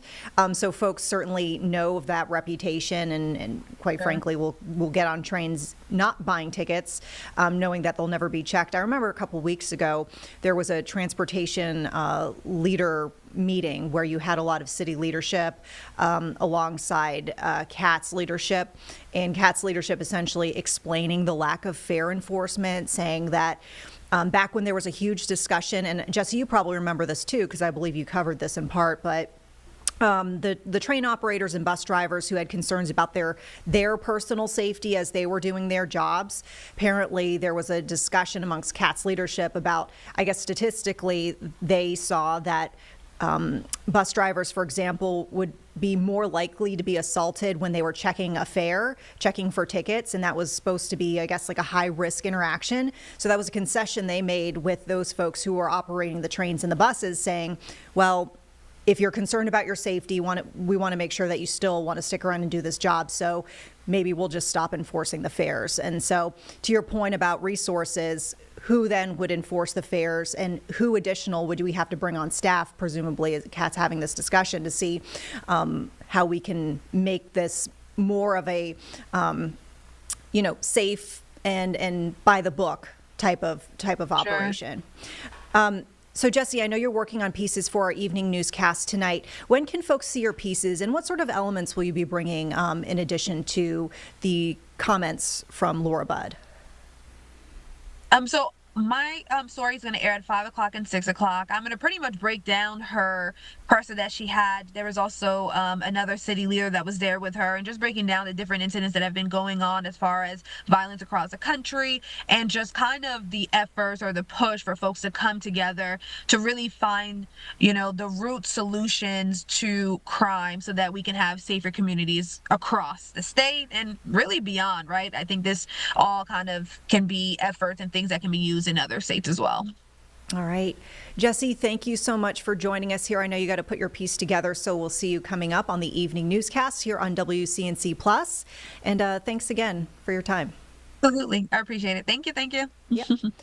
All right. And folks, with that, we actually want to turn to a sampling here of State Representative Laura Budd's remarks from earlier today. So you can kind of listen to some of her messaging here. And as always, we'll break in with anything big and developing on Live Impact News. But meantime, here's Mecklenburg County Representative Laura Budd.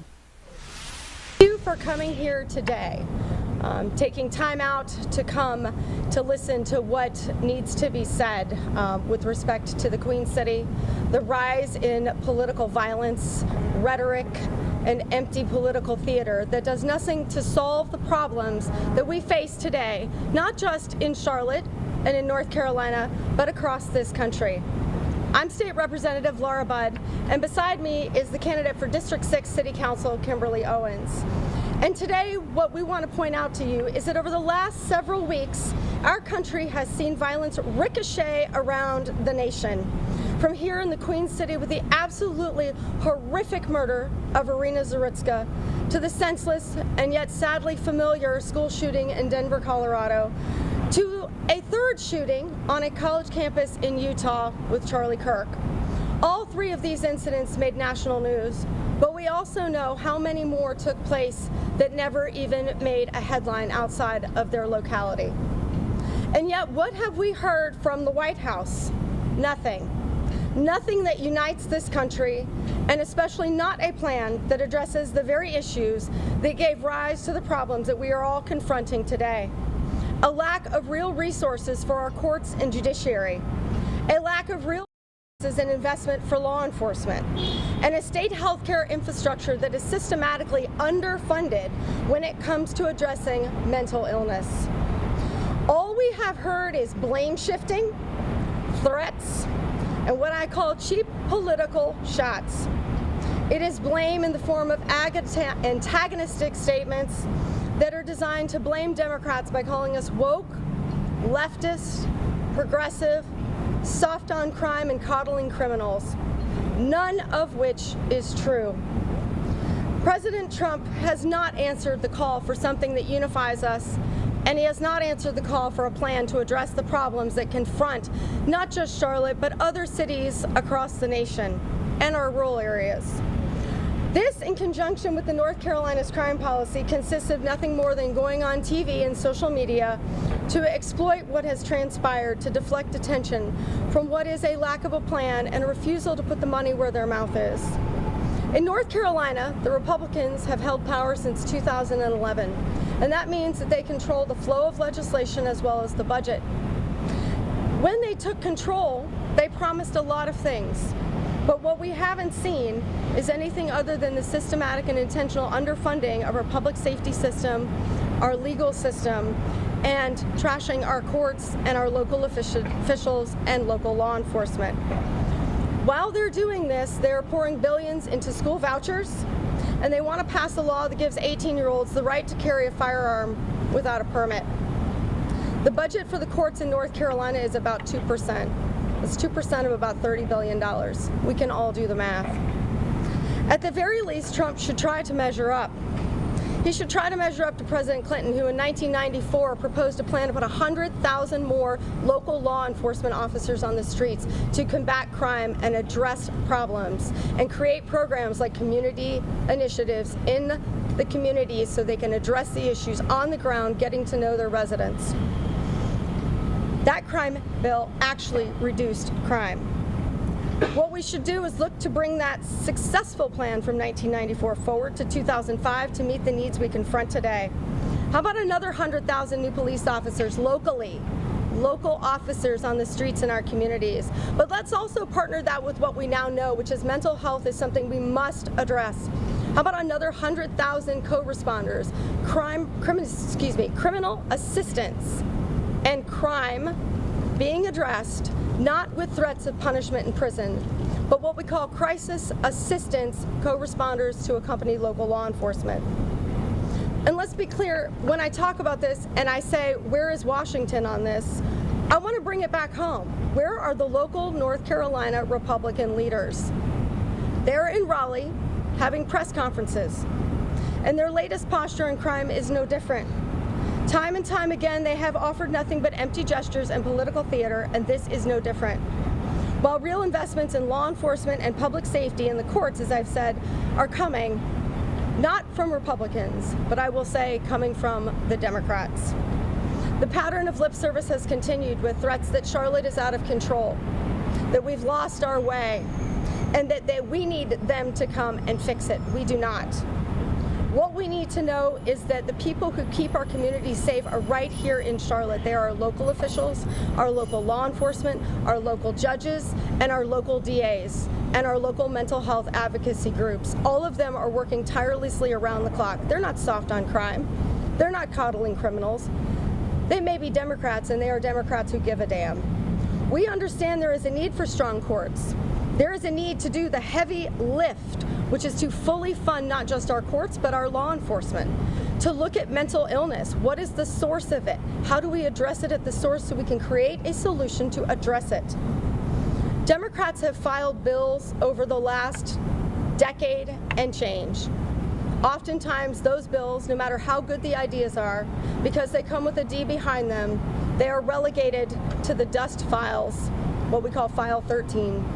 They're not heard in committee. They go to rules and die. If they are heard in committee, they're never put on the floor to get passed. They just die. In the meantime, the fix for Charlotte, as the GOP leadership in Raleigh has said, is going to be to reinstate the death penalty. It's going to be to examine the city of Charlotte's books.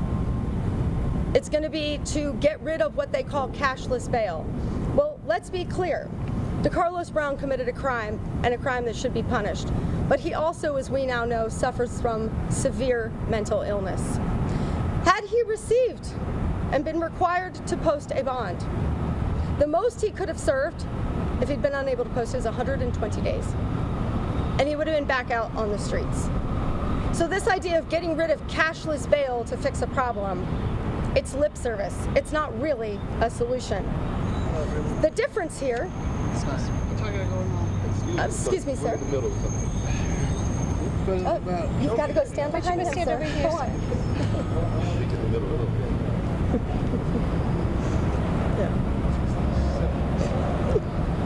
After reviewing the court records of DeCarlos Brown and directly speaking with our Mecklenburg County and Charlotte City local leaders and elected officials, as well as those in law enforcement and the judiciary and lawyers, what I have ascertained is not just that the GOP has no plan here, but there are some things that we can do.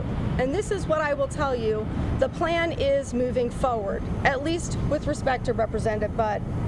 Number one, expand judicial discretion for the judges and the magistrates that serve across our state to initiate commitment proceedings at any level of the judicial process. Stop requiring that it be a third party to file this paperwork.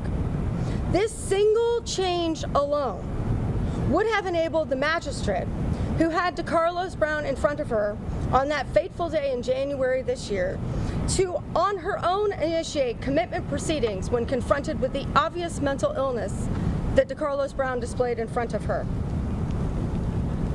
Second, I call for the North Carolina GOP to partner with the Democrats in the House and the Senate.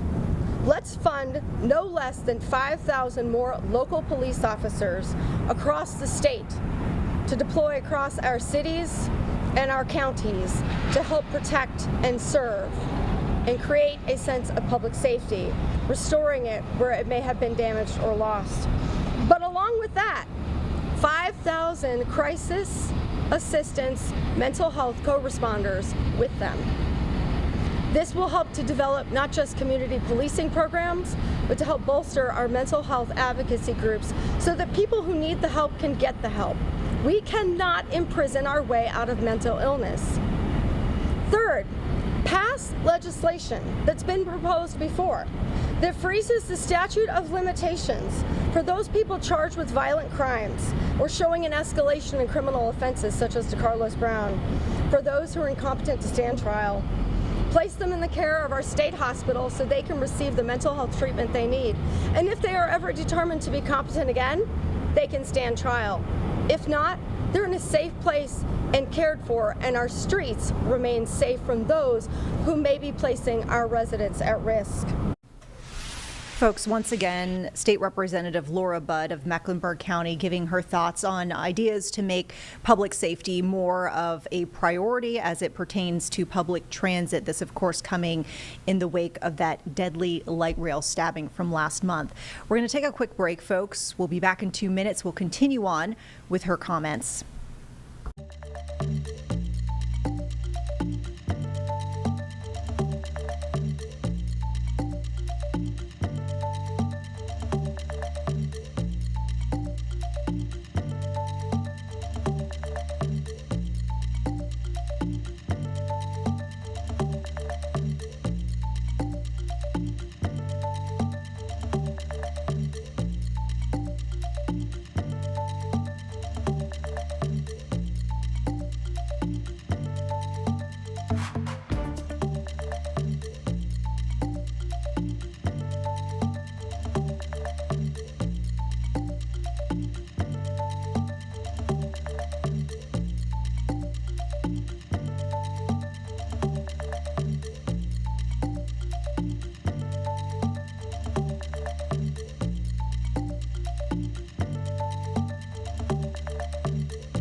Welcome back, everyone, to Live Impact News. I'm Vanessa Rufus. We are continuing on with earlier remarks from today from State Representative Laura Budd from Mecklenburg County, speaking on public safety ideas that she has in the wake of the deadly light rail stabbing from last month. We're picking up where we left off with this presser in progress.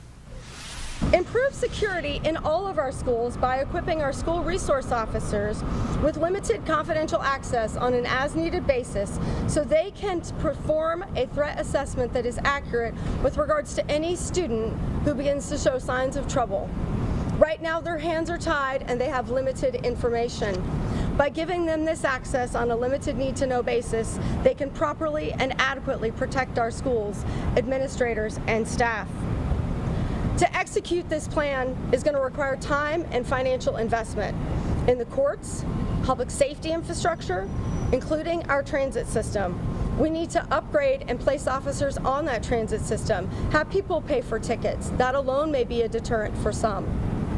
This is going to require, as I said, not just strengthening our law enforcement, but workforce, recruitment, educating others, and community programs that bring others into the fold and make them feel like they have a seat at the table and a voice worthy of being heard. I call now to the Mecklenburg County state and local leaders from City Council, to our state representatives, who have repeatedly told the Republicans in the General Assembly over the years what we need in order to keep us safe, especially here in the Queen City. But let's be clear, threats are not the answer. They never were. There is no place in society for rageful rhetoric. There is no place in society for violence. There is no place in our society for threats of violence against politicians or anyone else. It is abhorrent to me that we have had Republicans from the national to the local level do nothing but say that they think that threats are the answer. That is not leadership. It is a poor excuse for what they define as leadership. I say this as we all prepare in the state legislature to return to Raleigh on September 22nd. I say come with your best ideas and come with an open mind and an open heart. Allow all to sit at the table and have a voice. Ignore whether or not there's a D or an R behind the name. Ignore that, because the best ideas are those that are debated across the aisle with different perspectives, different educations, and different life experiences. We need all voices to get the best ideas, to get those solutions enacted that will actually strive to create a community of safety and progressiveness. And I know that North Carolina is capable of this. We've done it before, and we can do it again. That is my ask when we return to Raleigh on September 22nd. Come prepared to work, but work with everyone, not just those that you feel politically aligned with. In closing, I ask all North Carolinians to commit to a posture of nonviolence and to dispense with the empty rage rhetoric and social media platform tweets, chats, and comments that do nothing to move us forward as a society in the United States of America. That is critical. We cannot be appalled by the violence on one side, but then when we get behind the keyboard, stoke those fires, because what happens is there are people who will take advantage of that and believe you at your words behind the keyboard. So stand up, use your voices for nonviolence. Use your voices to make a change for the positive and the greater good. Thank you. So I'm Kimberly Owens. I'm delighted to be here today to share in this space with Representative Budd. I came because I thought it was important that she have support. I think in this time, this can be some lonely work to come out and speak hard truths, and she's done just that today. This is a complex issue. As an attorney, I've practiced law here for 30 years in Charlotte. I appreciate that there are myriad complexities that feed into an overall picture of public safety. There is no easy solution to this, but a number of the things you've heard here today are starts. And the biggest start of all is a conversation, a bipartisan conversation around what it means to be a healthy society, with healthy society goals of embracing all of us and not demonizing the other. I just ask you to open your hearts and your curiosity in this time, and that we reject political violence. Thank you. Did anyone have any questions? Representative Budd, when you guys go back here later this month, we've talked a lot about bipartisan solutions. The things that you outlined, do you think Republicans would meet you there? on Yes. those issues? Yes, I do. I think that there is a lot more in common than that which divides us, and I know that we've had that said before in the past, but I can say that from having worked with a number of my Republican colleagues across the aisle through the Judiciary Committee. And so what I find disheartening is when I see leadership in the North Carolina GOP in their press conference earlier this week, and it's rhetoric. It must be the Democrats. They've lost control in Charlotte. It is woke policies and progressive policies. That's not it at all, and it does not move us forward towards the finish line. What moves us forward is really listening to the different ideas and then funding those ideas. There's no one-size-fits-all solution, which is why my ask is that everybody be brought to the table, because the issues that they face in rural communities, which is where a number of our Republican legislators hail from, are very different than those that confront us in urban and suburban communities. And so you cannot have a one-size-fits-all solution, but you also can't assume that you know everything about what the other person or the other communities are going through or what they think needs to be done to solve their problems. Have you had any chance to speak with any of the members from across the aisle about potentially putting any of these ideas in a bipartisan bill? Several of them I have spoken with, not about these specific issues. As you know, it has moved very, very quickly with respect to who's going to do what and why. But what we have heard is that their proposal is to come back on September 22nd with a package, but there have been no details with respect to that package other than the reinstatement of the death penalty or unfreezing it, looking at the City Council's books, and I believe they're also discussing increasing magistrate pay, which the magistrates have been campaigning on for years. In fact, the lead magistrate on the issue of raising pay is out of Mecklenburg County, and he does in fact know what he's talking about. The Republicans have also alluded to increasing the credentialing requirements for magistrates, which is something that I have long thought was necessary to be looked at. But I also know that when we're going to increase the requirements to serve as a magistrate, with that will come pay increases as well. So you must have the conversation about both. What makes the most sense, but also, are we willing to pay for it? You can have the best ideas in the world, but if you're unwilling to put your money where your mouth is, what are they worth? If any of your Republican colleagues accept some of your ideas and attach it to a bipartisan bill, if they included reinstating the death penalty to that bill, would that be a non-starter for you and your other colleagues? I cannot speak with respect to my other colleagues. I can only speak with respect to myself with the death penalty. I am not an advocate of the death penalty. Not because I don't believe that heinous crimes should not be punished. I absolutely unequivocally do. But I am also well aware of the fact that we are humans, and a jury of your peers, they make mistakes. And the death penalty is permanent. And if we make a mistake and we put someone to death who was in fact innocent, we can never take that back. So I am an advocate of life in prison, not the death penalty for those reasons. But it's not soft on crime. It's a reality that humans make mistakes, and that is one that's irreversible.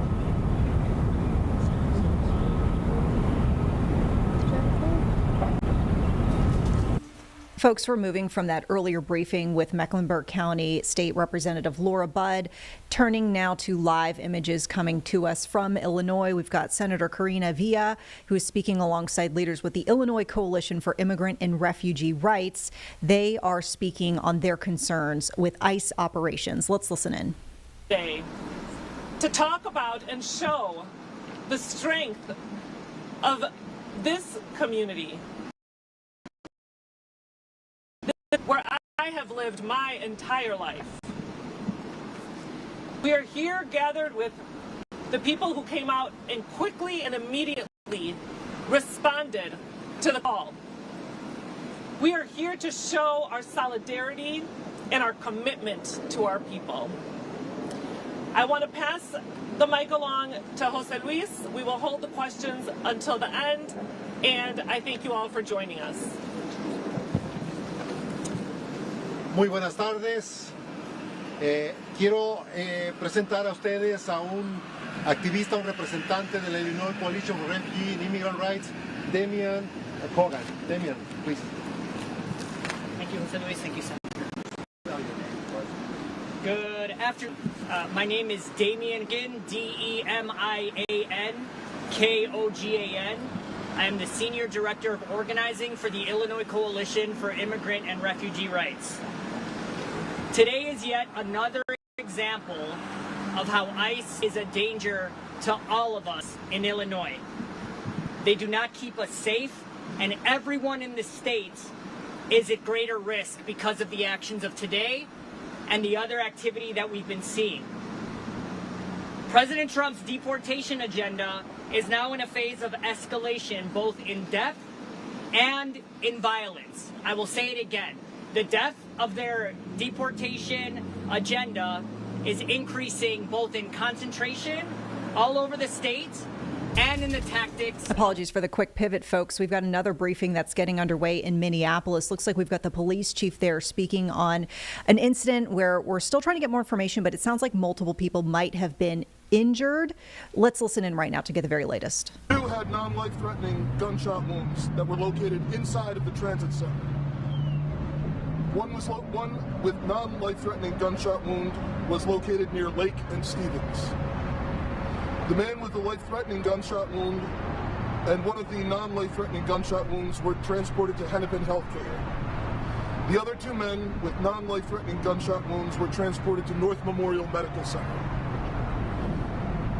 Officers within the last half hour located a fifth man near Lake Street and First Avenue with minor injuries. He refused medical aid. Investigators are working to determine the sequence of events that led up to this shooting. We have been given conflicting accounts of what has happened here. The preliminary information indicates that shots were fired near the Greenway, and additional shots were fired on the ramp behind me, closer to Lake Street. This particular ramp and this immediate area has been notable for crime and violence recently. On August 18th, a woman was shot on the Greenway behind me. On August 22nd, two men were shot near Lake Street and Stevens Avenue.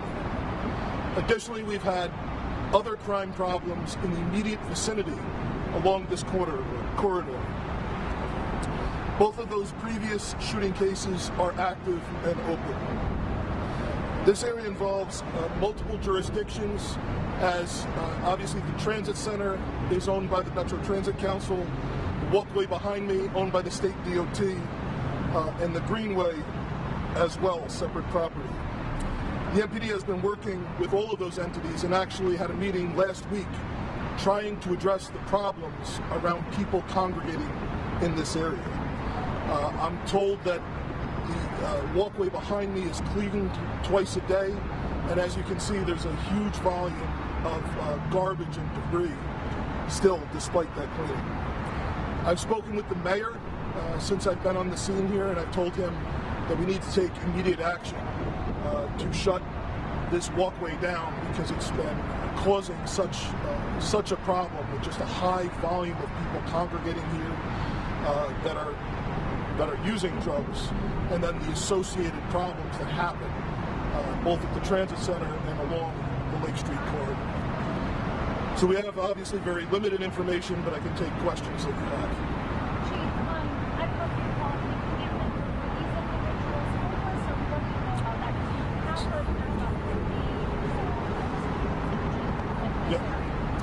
So the question was, would we call this an encampment? This is not an encampment, but we do have dozens and dozens of people here every day. I'm told that they will leave when folks are here cleaning, that the cleaning happens twice a day, but then they immediately come back.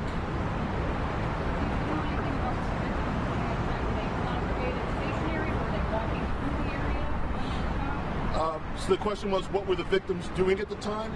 The one victim with life-threatening injuries was found still on the walkway about halfway down. Two other individuals were actually found inside the tower at the transit center. And we have gotten conflicting accounts from everyone involved, so we're not sure what actually happened. There's two sets of, just to be clear though, there's two sets of discharged shell casings. The majority of them are actually on the Greenway, so at the end of the walkway, and then there's some other shell casings closer to us on this actual walkway behind us. A few dozen. 2 dozen altogether. So, question was how many shooters we have had. We have been told that someone was in a car shooting. We don't have evidence to corroborate that. It's obvious that at least one person was on the Greenway shooting. We don't know if that was the same person that was on the Greenway that then ran up this way and continued to fire, or if it was more than one person. We just don't know that yet. And then I just want to clarify, you're advocating to the mayor to shut this walkway down. Yeah, this walkway has been terrible, as I'm sure anyone who lives down here and has been through here can tell you. It's a whole lot of people congregating that are using drugs. It's all kinds of garbage and debris. And then, we believe that this disorder is contributing to other problems that the community has been experiencing on Lake Street, particularly as you go east on Lake Street from here. And it's been a concentration of reports that we've had with persons with a gun, robbery reports, and just other issues. We've had a number of shootings in the last 28 days, not far from where we are. So yes, we believe this situation is just contributing to the overall crime problem, and the easiest thing to do is just to shut it down and clean this up. Doesn't that just move it a block that way or a block that way? So the high concentration of people here. Yes, there could be other spots where people could congregate, but for whatever reason, whether it's the layout here, the transit center right next to it, the way the businesses are, it's obvious that this particular location is different from others in the city in terms of crime.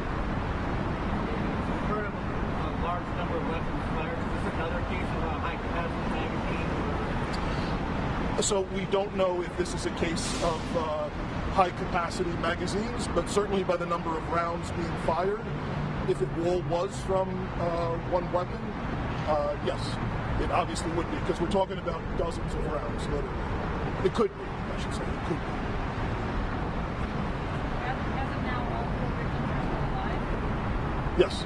So the question was, all 4 victims are still alive? It's actually 5, because we proactively identified somebody that we think has a graze wound that just refused all medical aid. So I would consider it 5. 4 non-life-threatening, and 1 person with very serious life-threatening injuries. Can you say where that person is? Oh, I'm sorry. I believe it's either the head or the neck. Did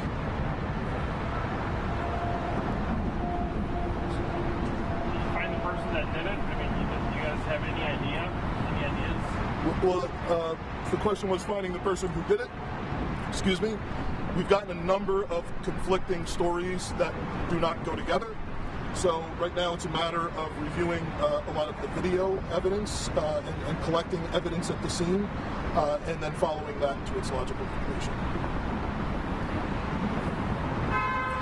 I don't have ages of the victims, but they're all adults and they're all male. Yeah, so all adult men.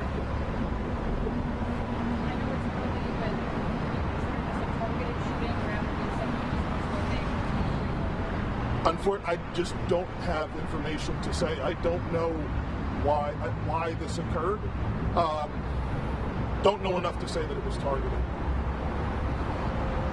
But again, there's a dense concentration of people here. So if you're firing dozens of rounds into an area where there's a dense concentration of people, there's a likelihood you're going to hit someone that's not intended.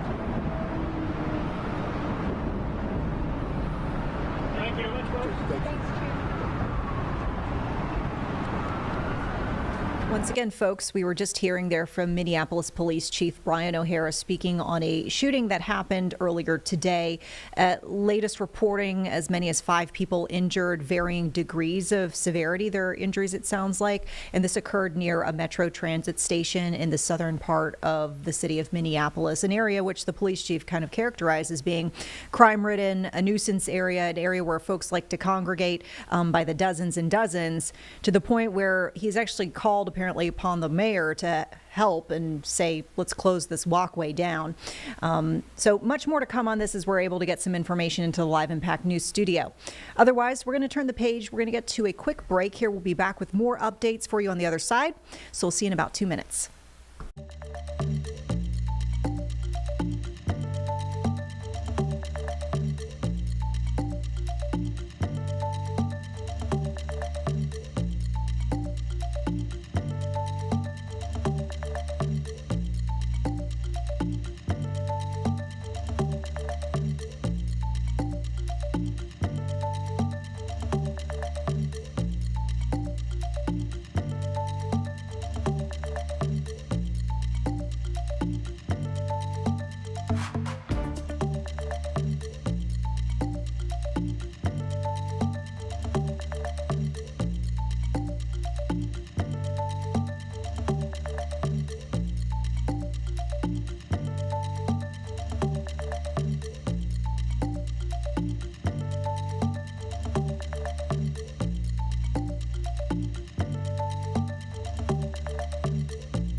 Welcome back, everyone, to Live Impact News. I'm Vanessa Rufus. I want to get now to weather impacts that we can expect, not just today, but in the days coming. I know it's been on the toastier side lately, folks, and I don't know about you, but my plants all up on my patio need to be watered every single day because they're absolutely crispy and dry. So let's get a look at whether we can expect any rain in the forecast.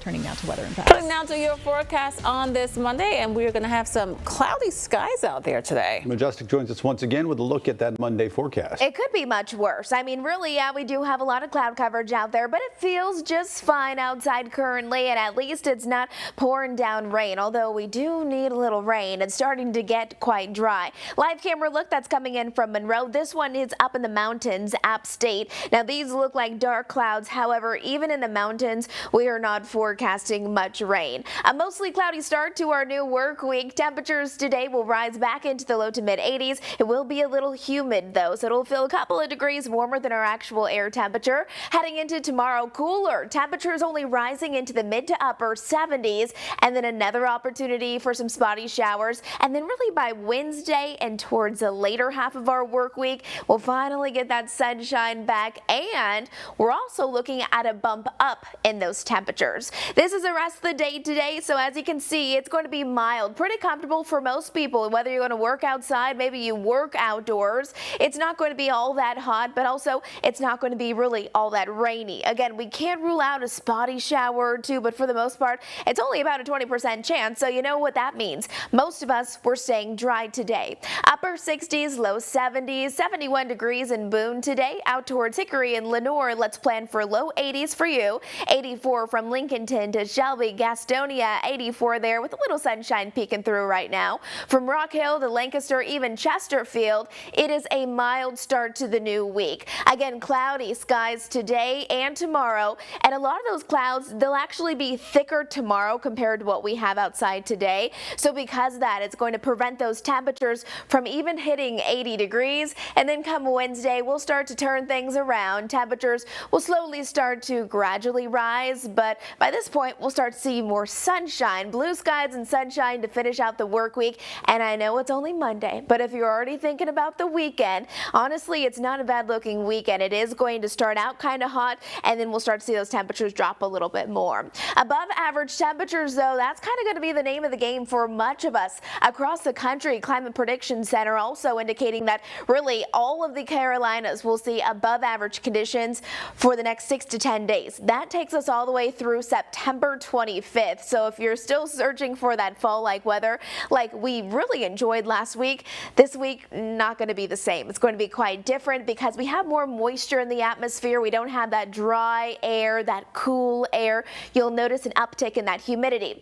You can see some rain showers off the coastline of North Carolina, but besides that, really we're just seeing more cloud coverage filter in across Charlotte, the mountains, the foothills. Again, maybe a few spotty sprinkles here and there, but really not much to complain about for our lunchtime forecast. Rain chances today will be very isolated, not just today, but tomorrow and even straight into Wednesday. So while we could use some rain, the rain chances as a whole throughout our entire 7-day forecast are looking rather low. That area of low pressure, again, it's sitting just offshore. It's going to continue to turn in some of those bands that will actually impact the coastal communities of North Carolina. Could bring them some good rain showers all the way through about Raleigh. Once it kind of steers inland, it doesn't bring a lot of strength with it. Instead, it's just going to continue to pull in more cloud coverage. You'll notice those winds over the next couple of days because of this low moving in from the northeast will be a little breezy at times, especially tomorrow, up to about 20-mile-per-hour wind gust. Overall, our rain chances for all counties shaded in green,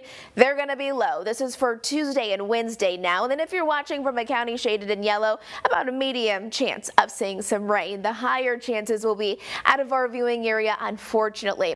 Here's our tropics update. The National Hurricane Center has actually given us some updates as of this morning. Now, over the next 2 days, there's a 30% chance that this wave moving in off the west coast of Africa could turn into our next named storm. And then over the next 7 days, there's an 80% chance of that. So, of course, we're always watching the tropics for you. And this next named storm would be named Gabrielle. So stay close to WCNC. We'll keep you up to date with the very latest. And, of course, here's the Jerry Hunt Super Center 7-day forecast right here. Mostly cloudy skies today, tomorrow, mild start to the week, and then finally some sunshine as we wrap up the work week and head into the weekend.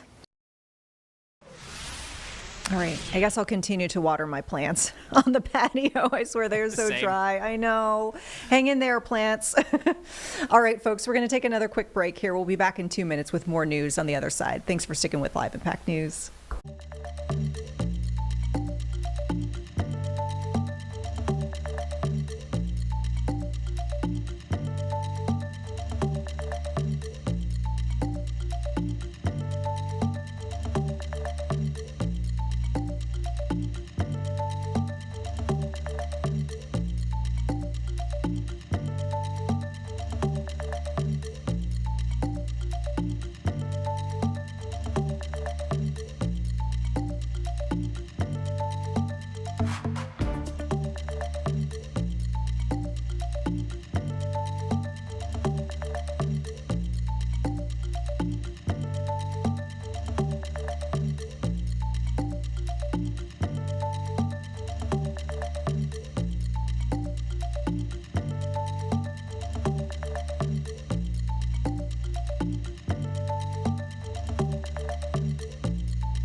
Thanks so much for sticking with us here on Live Impact News. I'm Vanessa Rufus. We're going to get back to Illinois. We brought you for just a few moments earlier this hour some comments from officials there and lawmakers regarding immigrant and refugee rights.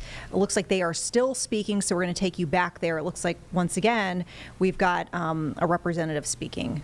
Let's listen in. And State Representative Lillian Jimenez. The four of us here, the four of us Latinas here make up the Latino Caucus Executive Committee. And oftentimes, I don't do this at press conferences, I don't talk about religion at press conferences, but I will tell you that it is my belief that God put us all together at time to stand united with all of you. There are 17 members of the Latino Caucus in Illinois Legislative Latino Caucus. And we stand together against ICE, against these tactics. And we ask every one of you who are watching today, if you have gone to march for reproductive health, if you have gone to march to ban assault weapons, if you have gone to march in favor of LGBTQ plus rights, if you've gone to march for our environment, if you have gone to march for the people of Gaza, we ask you to join us. All of you are our allies and we are yours. Our people need you. People are afraid. People are scared. Our children are suffering anxiety and depression. But when they see your faces, the allies, they will be comforted. Estoy aquí presente con tanto orgullo con mis hermanas de la Asamblea General, las líderes del Caucus Latino. No muchas veces he hablado de la religión durante las conferencias de prensa, pero yo les aseguro que yo creo, honestamente, que Dios nos puso a estas mujeres en este puesto de liderazgo durante estos tiempos, porque estamos unidas nosotras cuatro y estamos unidos con nuestros legisladores del Caucus Latino en contra de todo lo que está sucediendo con ICE. Les pido a todos nuestros aliados que han marchado por los derechos de las mujeres, por los derechos de la gente de la comunidad gay y lesbiana, transgénero, nuestros aliados que han luchado por un mundo mejor, vengan, asómense con nosotros, marchen con nosotros, porque nuestros estudiantes están sufriendo de ansiedad, de depresión. Nuestros hijos, nuestros vecinos tienen miedo. Pero cuando vean la cara de ustedes, se van a sentir más seguros. Estamos unidos y así vamos a seguir. We're here for questions. Senadora, ¿ustedes saben algo de la presencia de ICE a las afueras de la compañía Gelser? ICE ha estado rodeando todo West Chicago. Gelser está dentro de West Chicago, en el corazón de West Chicago. Yo sé que los dueños de la fábrica han estado no permitiendo que ICE entre a la fábrica sin tener una orden judicial firmada por un juez. ICE ha estado por todos lados. ¿Y sabes si son algún arresto a las afueras de la fábrica? Afuera de la fábrica inmediatamente no ha habido arrestos de que yo sepa. Sí ha habido arrestos en otros lugares que están a unos minutos de la fábrica, pero afuera de la fábrica no. What is your message as to why do you think that Donald Trump has decided to target not just the city of Chicago, but the suburbs of Chicago? Why? Donald Trump has seen our strength. Donald Trump has seen what Illinois represents. We have hundreds of manufacturing companies here in the suburbs where Latinos go to work, immigrants go to work day after day, even during COVID when they were told they were essential workers. Donald Trump is seeing this community come together and resist. and speak up and speak out. And that is why he is targeting our state, our cities, our communities. Do you believe that because of the fact that there was a huge Mexican Independence Day celebration in this area that was very public, taking the streets, that in fact this was a message to say, we're coming after you because of what happened? You know, I'm not going to pretend to know what that man has in his brain, or what he is thinking, or why he does what he does. What I am going to say is that this community has the right to joy, has the right for happiness. We have the right to dance and to sing and to be happy. We deserve it. La pregunta fue de por qué Trump está enfocándose aquí y que si quizás fue porque tuvimos una fiesta tan grande ayer celebrando a nuestras raíces. Y yo lo que voy a decir es esto. Ese hombre yo no sé qué tiene en su cabeza, pero lo que yo estoy segura es esto, que nuestra gente, nuestro pueblo tiene el derecho de celebrar, de ser felices, de tener quinceañeras, de tener fiestas, de tener alegría. Este pueblo es de nosotros y no nos vamos a dejar.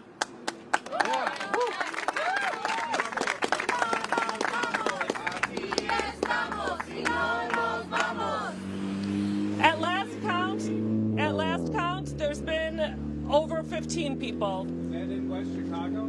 Yes, this morning, over 15 people. And then you have something about Aurora? I have confirmation that one person in Aurora, I don't know the rest, but I do know that there was at least one person confirmed taken in Aurora. Hey, Senator, somebody talked about children who were left alone when the ICE agents came in and made their arrest.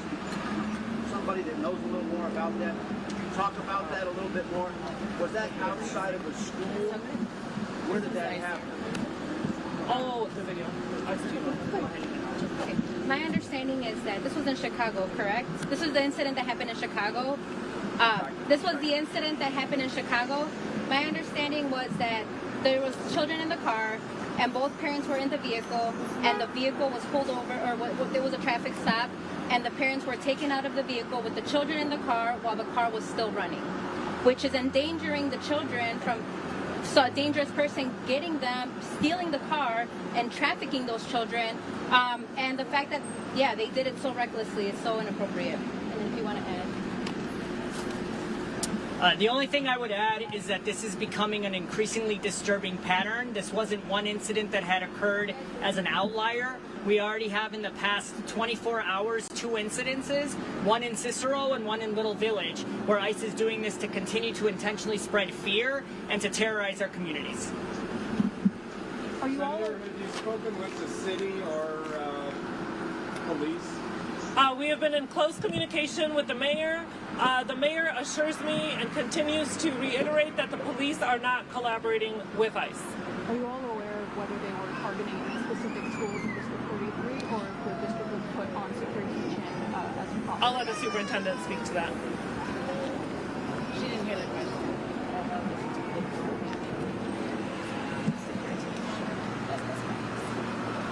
We are not aware of them targeting our schools or our students. However, we did make a promise to our parents early on that we would make sure that they were reassured that their children were safe, which is why we chose to go into a secure and teach, which, as I've said, means that nobody in, nobody out, without extra checking, security.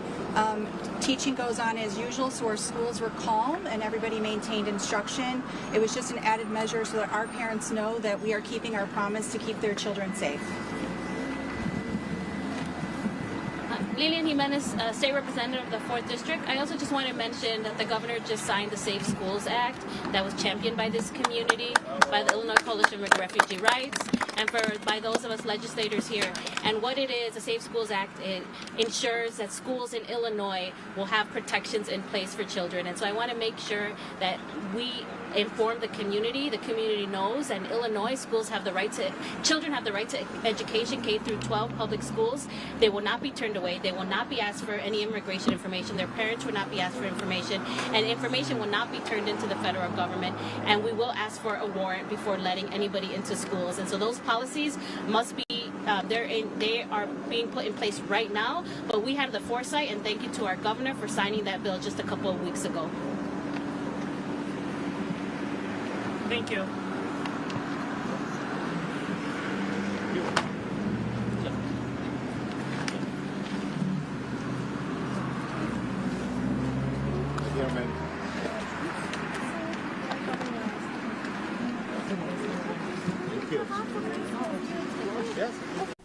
All right, folks, that press conference wrapping up with the Illinois Coalition for Immigrant and Refugee Rights. We're going to take a quick break here on Live Impact News. We'll be back in 2 minutes with the very latest headlines from around the nation.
Welcome back, everyone, to Live Impact News. I'm Vanessa Rufus. Of course, as we get closer to the one-year anniversary of Helene, we'll have much more coverage here on WCNC Plus. But in the meantime, we've got officials who are continuing to keep the Helene recovery in the forefront of the discussion, including today as North Carolina Governor Josh Stein announced this new bipartisan push to formally request from Congress $13.5 billion in recovery funding. Let's listen into his earlier announcement of that. Good morning, everyone. Dr. Leatherwood, thank you so much for the introduction. Thank you for hosting us today. I want to thank all these folks. These guys are community leaders in their counties across Western North Carolina, members of the Governor's Advisory Council on Western North Carolina Recovery. They've done a tremendous job keeping us informed on the needs of their friends and neighbors and making sure that the state is responsive to what they need. And so I'm very grateful, and of course very much appreciative to Senator Corbin and Mayor Manheimer for your leadership of this work. Next week, as we all know, will mark the one-year milestone since Hurricane Helene hit Western North Carolina. 1 year since hundreds of thousands of North Carolinians had their lives turned upside down. The people of Western North Carolina are incredibly strong and resilient. They've spent the last year working arm in arm to support each other. And my team in Raleigh and I have been focused on trying to emulate their example. I've been pleased to work with the General Assembly to pass 2 bipartisan appropriation bills in excess of $1 billion in recovery funding, important efforts for housing, private roads and bridges, local government infrastructure, agriculture and crop loss, and education. Our Western North Carolina Small Business Initiative awarded grants totaling $55 million to more than 2,100 small businesses to help them get back on their feet, reopen their doors. Nearly every agency and state government has contributed to recovery efforts in one way or another, and I'm also very grateful for our relationships with our federal partners. We are grateful for every federal dollar that we have received because it brings us closer to recovery. But we need more help. The next stage of recovery is going to require a new commitment from Congress and from the administration to not forget the people of Western North Carolina. Western North Carolina has not received anywhere near what it needs, nor our fair share. So far, North Carolina has received or been awarded federal funding equivalent to about 9% of the total damage that Helene caused. States that were similarly devastated following Hurricanes Katrina, Maria, or Sandy saw 70% of their damages covered by federal funding. The average is typically between 40 and 50% of total damage in federal relief dollars. Today, I am making a new request of Congress for an additional $13.5 billion in recovery assistance. And I'll be headed to Washington on Wednesday for meetings to further this request to our federal partners. Here's where the $13.5 billion needs to go. First of all, people still need to get back in their homes. Roughly 74,000 homes were damaged by the storm. Very few of those had flood insurance. These homeowners need a safe place to anchor their lives and remain in their community. They need help rebuilding their homes. The same goes for our small business owners, a second priority. 96% of small businesses in the area reported impacts from Helene. Western North Carolina's economy relies heavily on the strength of small businesses, and if we don't support those businesses, we will lose jobs and people will struggle to put food on the table. 6 out of 7 businesses have not yet reached their pre-Helene revenues. I thank HUD for working with us to approve North Carolina's action plan to utilize $1.4 billion in Community Development Block Grant Disaster Recovery. How's that for a mouthful? CDBG DR is a flexible program that can support rebuilding homes, helping our small businesses, and repairing our infrastructure, which is important given the unique challenges of rebuilding in a mountainous region. While the CDBG DR grant model, we can get building right away without the cash flow problems of reimbursement programs. HUD has been a good partner to North Carolina, and I want to build on that success. That's why I am requesting $8 billion in CDBG DR grants to help us get the job done here in Western North Carolina. We're also asking for $400 million from the Small Business Administration to offer more forgivable loans to North Carolina small businesses. Our Small Business Initiative successfully awarded grants to 2,100 small businesses, but the demand for those grants far exceeded the supply. We want to build on that effort because when small businesses succeed, we all succeed. Next, I'm requesting $2 billion in new FEMA funding from Congress. After Hurricane Katrina, Congress created special community disaster loans that enabled local governments to continue the basic work of running their cities, paying police officers, picking up trash. Western North Carolina towns and cities were forced to spend money that they didn't have to rescue people from disaster.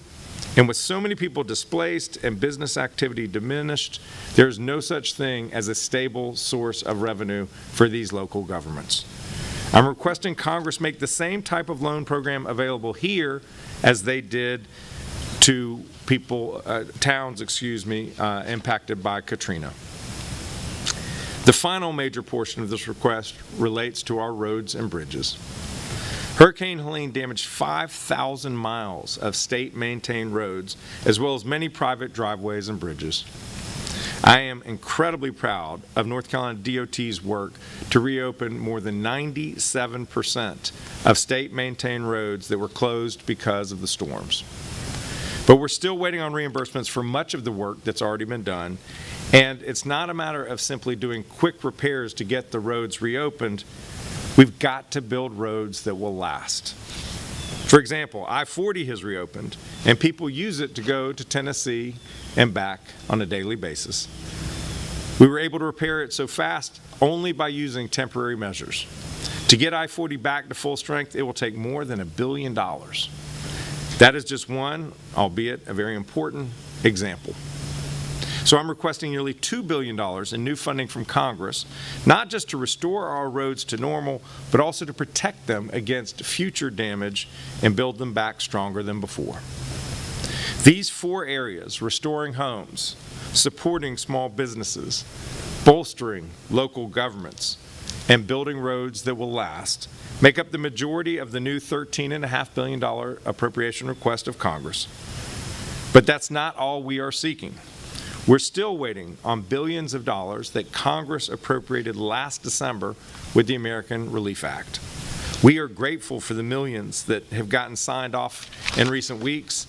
They are essential and sorely needed, but we're waiting on billions. We're seeking $6 billion. Is that the president?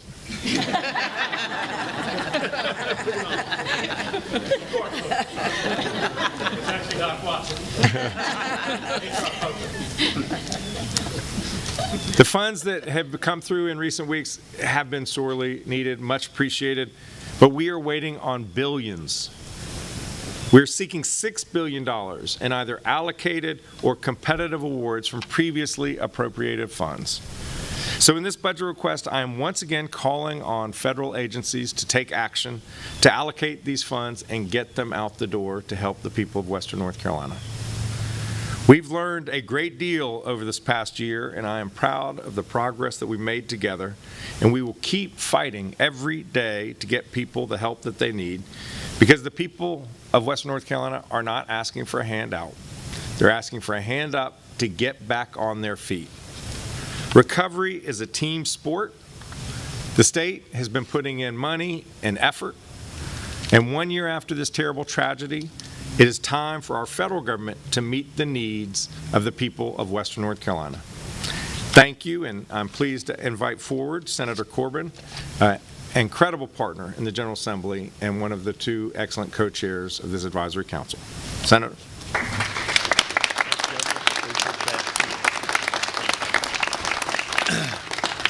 Thank you, Governor, and I'd like to echo his thanks for this group that's standing behind me. Mayor Manheimer and I are pleased to be chairing this committee of very talented, nonpartisan leaders from every spectrum of Western North Carolina. So thank you for your time and your effort and your service. This is and continues to be a pleasure for us. Good morning. I'm here to lend my support to Governor Stein's request for $13.5 billion in new Helene funding from Congress.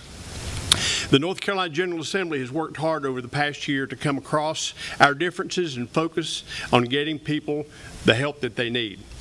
Just this year, as Governor Stein referenced, we've passed 2 disaster relief bills that have totaled more than $1 billion in aid to Western North Carolina. If you go back late last year and total that up, it's about $2.2 billion, and that's with a B. And I believe, Governor, before now, the most that the General Assembly has ever allocated for storm relief is about $500 million. So we're already at 4 times that, and we have more money waiting to be allocated.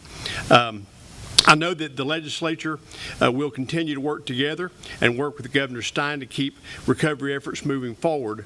However, we do need the federal government to continue to partner with us in this effort. Folks, we're talking about $60 billion in damages. That's way more than this state can pay for. Let me put that in perspective for you.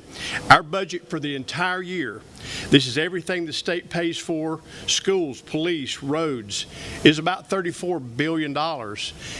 So the damage is almost double the amount of our entire state budget. Our budget for the, we need federal help because of that. And $60 billion, folks, is not just a number. It's people getting a roof over their head, being able to put food on the table.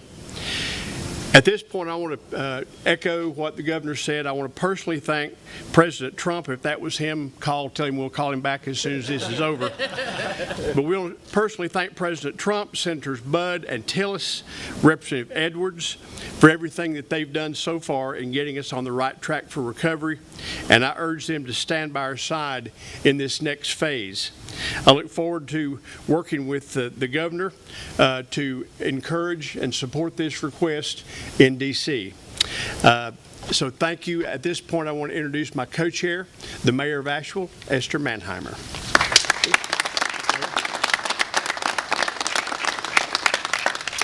Thank you, Senator Corbin, and thank you, Governor. And standing here with me, it's been our pleasure to chair the Western North Carolina Recovery Committee. These are representatives from all across Western North Carolina. And we've been meeting in various communities and been able to see firsthand what these communities experienced through this hurricane.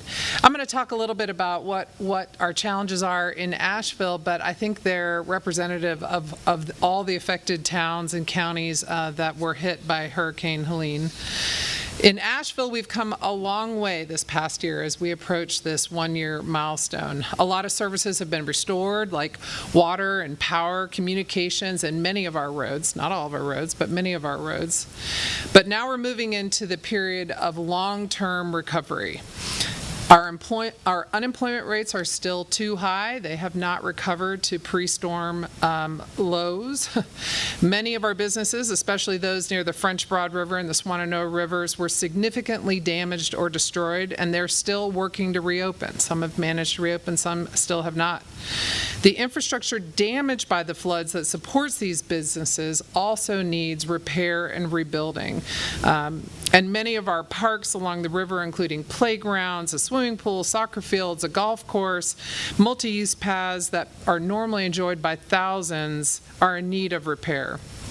Some stormwater and water infrastructure is still in need of either repair or significant improvement to make us more resilient in the face of future events.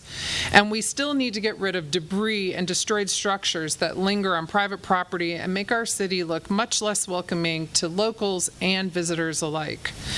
The city is also undertaking the massive job of removing debris in the 20,000 acres of watershed property around the North Fork Reservoir, which is why it is so important that during this time and through this hurricane season, FEMA continues to support the cost of operating the temporary water filtration system built by the Army Corps of Engineers that is located at the reservoir. Even with this work ahead of us, today, almost 1 year later, Asheville is open for business. But every investment, every dollar of support will help us continue our journey of recovery and help us to rebuild an economy better than ever, to not only host those who want to visit, but provide jobs and quality of life for those that live there. Recovery costs money, more money than any city or county in Western North Carolina can manage, even from a cash flow standpoint. We continue to work to recover, all while waiting for FEMA to reimburse us.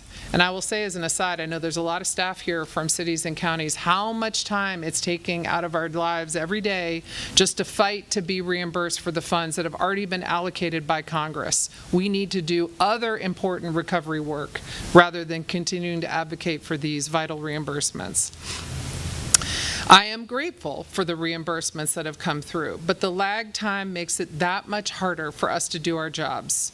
So I stand with Governor Stein and his request for more help from Congress. We've come so far, but we have a long way to go. And now I'm going to thank you all and turn it back over to the governor.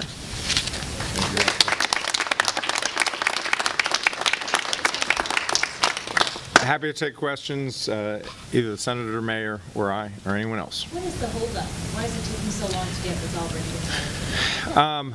Some of it is that the work is yet to be done. The DOT has not repaired every road, but they've repaired many more roads than they've been reimbursed. There was news a week or two ago about the Secretary of Homeland Security approving funds that were on her desk. She has to now approve every reimbursement in excess of $100,000, and that was slowing things down dramatically. She has approved a number of those funds. Great news, we don't have access to that money yet because they've created a third bureaucratic level of review called Defend the Spend, and it's in this DOGE committee, and that can take another 30 to 90 days. So we're getting approved by FEMA, then, and that used to be it. Once that happened, you used to be able to get the money and get it right back to these local governments. Now it needs to then be approved by the Secretary of Homeland Security. That used to be it. Now it has to be approved by DOGE. And so all of this is slowing down the reimbursements, which means these local governments do not have cash flow. This is for projects they've already done that were approved, and they're just waiting on the reimbursement, and it's taking way too long. Two clarification questions. The 9%, that's to this point, those percentages, is that total or is that to that? Yeah. Compared to those other storms to date? To date, that I can't tell you. It's a fair question, and your point is correct, in that the 9% is what we've either received or have been awarded. So, for instance, the $1.6 billion in CDBG DR money that we've been awarded, we haven't received that money yet. We've spent just a fraction of it. DOT has another billion-something dollars that have been allocated, awarded, but we haven't received that money yet. So what we want is, over the end period, to be able to make sure that North Carolina is fairly treated. The federal government has been a good partner, and I want to echo what Senator Corbin said. Our two United States senators, Senators Tillis and Budd, Representative Edwards, the entire delegation, they've been championing Western North Carolina. We just need, this is the next step, and this is the time when they need to step up and make another major appropriation. Do you know what, like, if you were to compare how long it took previously when you only needed FEMA approval to now, is that months, weeks, or what? Oh, I'll have to get back to you on that. All I know is that these extra layers of bureaucratic review is slowing down the reimbursement to these local governments. I've heard Representative Edwards say that 1,000 times that there's too much bureaucracy in government in general, and it sounds like that another layer has been added. There will be other natural disasters in North Carolina. There have been other natural disasters in the United States this year. Is this something that you think North Carolina can champion about cutting through some of that red tape to get our communities back on track? Yes, FEMA plays a critical role. I think everyone up here will say that their experience with FEMA generally was positive. It played a constructive role in the immediate response and then the starting of the recovery process. But it is too slow, and it can be restructured. It can be reformed. It can be improved so that the funds come quicker. The funds can be used for more than just getting a house back to the state of repair it was before the storm, but actually can be used to strengthen and improve a home. Because right now, you get money immediately to help with your home right after the storm from FEMA. Then you have to wait a year, sometimes 2 years, to get the HUD money to improve your home. And that's just, it adds expense, it adds time, it adds inconvenience. So there are ways that we can streamline the recovery process, and we will be working with the administration to do just that. Thank you, everybody. All right. Thanks, everybody, for being here. Once again, North Carolina Governor Josh Stein announcing this bipartisan push, formal request of Congress for $13.5 billion for Helene recovery. Keep in mind, we're coming up on the 1-year anniversary next week, if you can believe that. Our team throughout the month, we've already prepared and shown you some of our follow-up stories from our high country to show you maybe just all of the different ways you didn't realize that Helene is still impacting our communities. But we have a whole slew of coverage coming for you next week. So we hope you keep it here on WCNC Plus, because our team has really been working hard on trying to tell the stories that matter and impact our communities. So I myself, I'm working on a handful that I'm really excited to share with folks, because I think in some of these cases, these are angles that haven't been discussed yet as far as impacts from Helene and where we go from here. So with that, we're going to take a quick break. We're going to be back in 2 minutes with more of your latest headlines.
Hello, everyone. Thanks so much for sticking with us for Live Impact News. I'm Vanessa Rufus. I want to talk about weather impacts today and going throughout the rest of the week. Of course, if you've heard in a lot of our recent weather reports, we've been chatting about how dry it's been lately. I know I myself have been really trying to keep my plants alive on the patio, watering them every day just because we're not getting a lot of rain. So folks probably curious to see how things are shaping up on that front and beyond. I know it's on the toastier side too, and maybe folks are probably ready as well to turn the page and get into fall.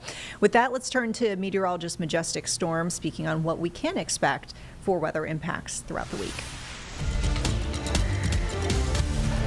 Well, good Monday afternoon to you. I'm WCNC meteorologist Majestic Storm. We're going to break down the forecast today and then really talk about what you need to be ready for as we're heading into the rest of the week ahead. Now, today you're going to notice a lot of cloud coverage out there. We could have some sun breaks here and there. Otherwise, our temperatures, they'll still be warm this afternoon, mainly rising back into the low to mid 80s. It will be muggy at times. That humidity is going to make it feel even a couple of degrees warmer. Small rain chances today, and then by tomorrow, still holding on to a whole lot of cloud coverage. Daytime highs only rising into the 70s tomorrow, and again, still watching for small opportunities for rain. And then towards the later half of our work week, those above average temperatures, they'll actually settle back in with mid to upper 80s on the way.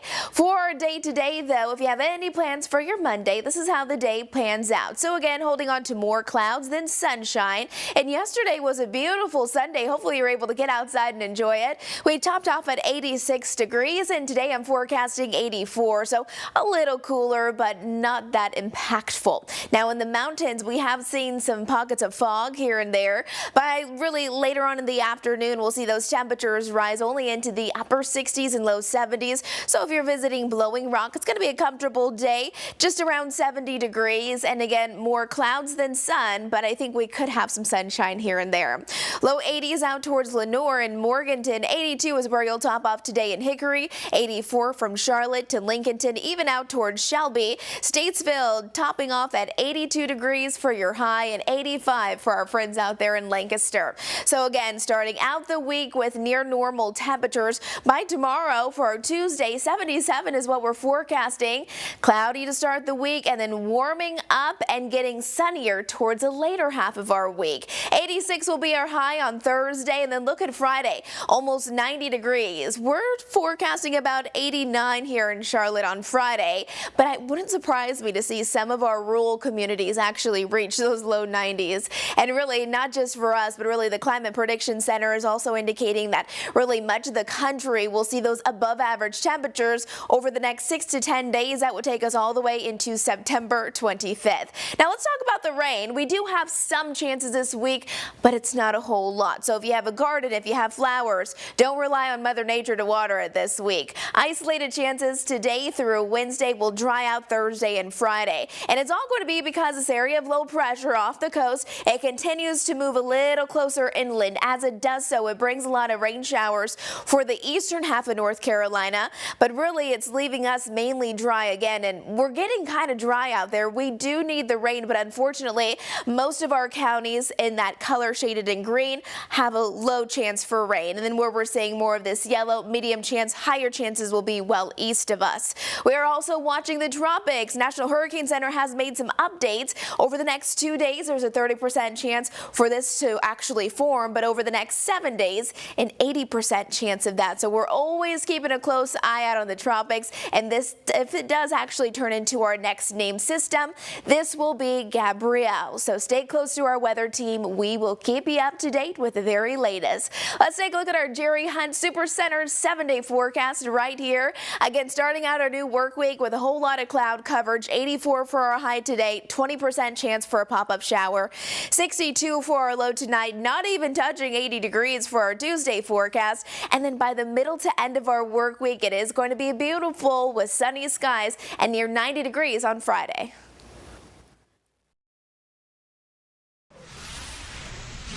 So there you have it. With that, we're going to turn to New York City and the much-watched developments with the mayoral race going on there. We have candidate Zoran Mamdani, who just addressed the media and the public essentially since getting that endorsement from Governor Kathy Hochul. Let's listen into what he has to say. Once again, this just moments ago today. My name is Amanda Sept. I am the Assembly member for the 84th Assembly District, but we are standing outside here of Perigo with workers who have been on strike for 14 days fighting for a fair contract. The Teamsters are here representing these workers in their fight.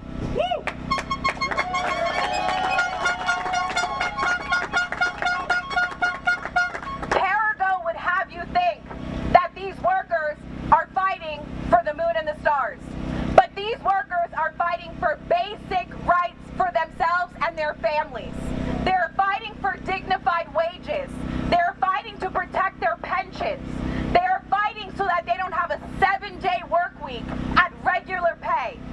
All things that are basic decency when you're talking about dignified work.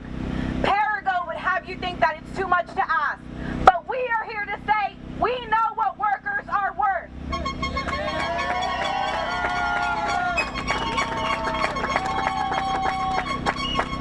We have a program, and I'm going to turn it over in just a moment. But before we get to that, I want you to understand what these workers have been dealing with for the last 2 weeks.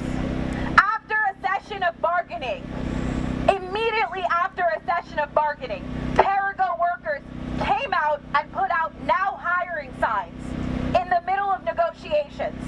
That is disrespectful. Yes. On top of asking people to go to work without a pension, on top of asking people to go do more work with no more pay, in the middle of negotiations, they put up a now hiring sign. New York is a union town. New York is a union town, and this strike is an effort to make sure that we remember that is more than a political slogan. New York as a union town means that every single time workers like these go out on the picket line, we will show up to make sure they feel supported. Over this strike, we have had many elected officials show up to show their support, and today we have a couple more special guests. But the real stars here are every single one of these workers.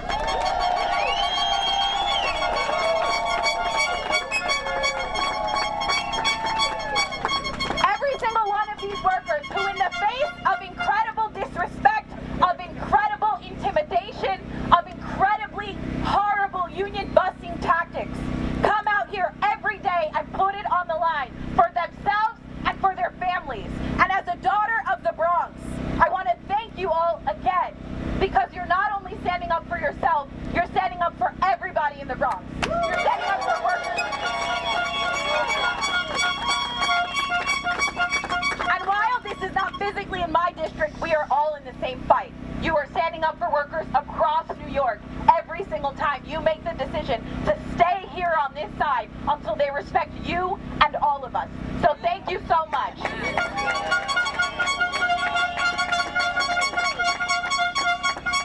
We are calling on Perigo to do the right thing. Come to the table and give these workers a fair deal. They deserve a fair deal, and Perigo, it's time to give it to them. With that, I'm now going to turn it over to Ismael, one of the workers who has been here since the beginning on strike. He will tell you his story. It will be in Spanish, but we will translate for him. Mi nombre es Ismael Cruz Navarro y le quiero decir a todos ustedes que nos están acompañando, muchas gracias por el apoyo, pero la compañía ha cogido medidas que no quieren dar el contrato, no quieren meter 12 horas y no se puede. Y hay cosas que hay que arreglar aquí. All right, and folks, coincidentally, as we just mentioned, the fact that the governor of New York has endorsed Mamdani, we actually have Governor Kathy Hochul speaking at this very moment. So new live feed here into Live Impact News. We're going to listen in. We were trying to figure out the nature of her update, but basically we're all going to find out together. Let's listen in. There's a way that incidences or disagreements or policies can be described. Now, earlier today, and I want to thank all the elected officials who joined us here We heard from every elected official here, but also 6 more leaders who are on Zoom. We can identify those, are leaders from the Senate and the Assembly, majority, minority. I wanted to have a small, more intimate dialogue, but also, really create an environment where people can just speak out and just talk what's on their mind. And it was very important for me to hear. It was very candid. And we talked about the role that we play as leaders, our personal.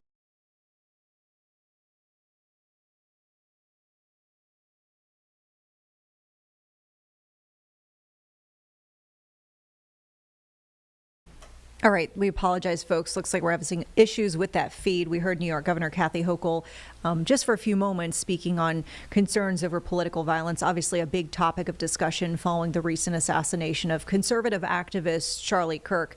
If we can get that feedback, we certainly will bring that to you here on Live Impact. Meantime, we do still have that other feed that we were listening on earlier, the earlier briefing from Zoran Mamdani, the New York City candidate for mayor, and it looks like folks who are supporters of him are addressing concerns that they're seeing within the city. So we can return you to that. Once again, if we get the governor back.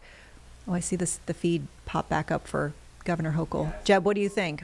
We can go back to governor. Okay. The shot looks stable, so we're going to go back to Governor Kathy Hochul speaking on political violence. Conscious of their language, all of us. And also, I have a friend, someone I got to know when he led our National Governors Association, Governor Cox of Utah, who it was his home state where the most recent political assassination occurred, Charlie Kirk.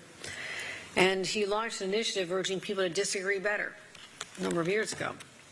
I, as a governor, and 23 others signed to this initiative, and he launched it in cities and elsewhere. We had conversations about it. We did some videos.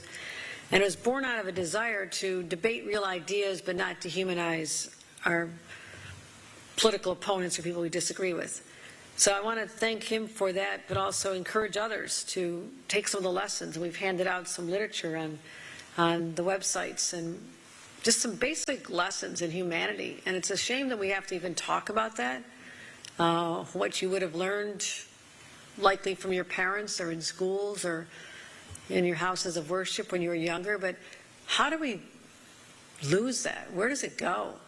How is that, all that teaching about our shared values as Americans dissipate over a disagreement on a policy or the way someone phrases the debate? That's what we need to figure out. What is happening from that young, innocent age? And is it the radicalization and exposure to social media? We saw that was the genesis of the top shooter in Buffalo. Direct correlation between him imitating and parroting language that had occurred at the Christ the King Massacre Church in New Zealand. So we can do more as elected officials. We need to listen a lot more, respect differences of opinion. And I think it would be surprising to many others who think that there is this divide that's forever there based on your party affiliation. I once represented the most Republican district in the state of New York as a Democrat. I recall going to Congress in my early days, and they had Democrats on one side, Republicans on the other. And I had the audacity to sometimes go across the aisle. There literally is an aisle. And you'd swear that there was some sort of moat or alligators there because nobody else was doing that. There was some fear of crossing over and being seen on the other side. I never had a problem with it because I talked to members of the other party, Republicans, about shared interests, representing upstate, what we can do for our farmers, what we can do for our communities. And I think we just have to do more about just getting more to that gut level and getting back to the values we learned as we were younger and what defines us, and I've always believed set us apart as Americans. Because it doesn't feel like it's there right now. And it's a shame that our children have to grow up in this environment, but it's not too late to change. I grew up in a time of political assassination. John Kennedy, I was very young, John Kennedy, Dr. Martin Luther King, Bobby Kennedy, the shooting of George Wallace, a candidate for office. Jerry Ford was shot, Ronald Reagan was shot. So it's not new to this generation, but social media has taken it where it has created a more dangerous situation, not just for those national leaders, but also for a political activist or a Minnesota House member. So it's gotten down to a level that's causing a great deal of anxiety among elected officials of all stripes, their families, and all communities. But I do believe that there's a chance for a reset. That's what I want to talk about, is a reset. And despite views of the past, statements of the past, this could be a defining moment for our nation.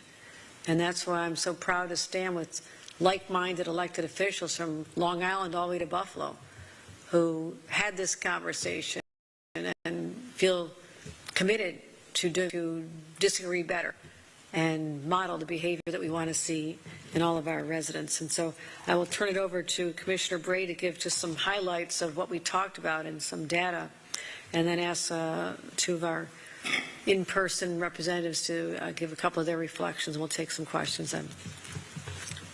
Commissioner Bray.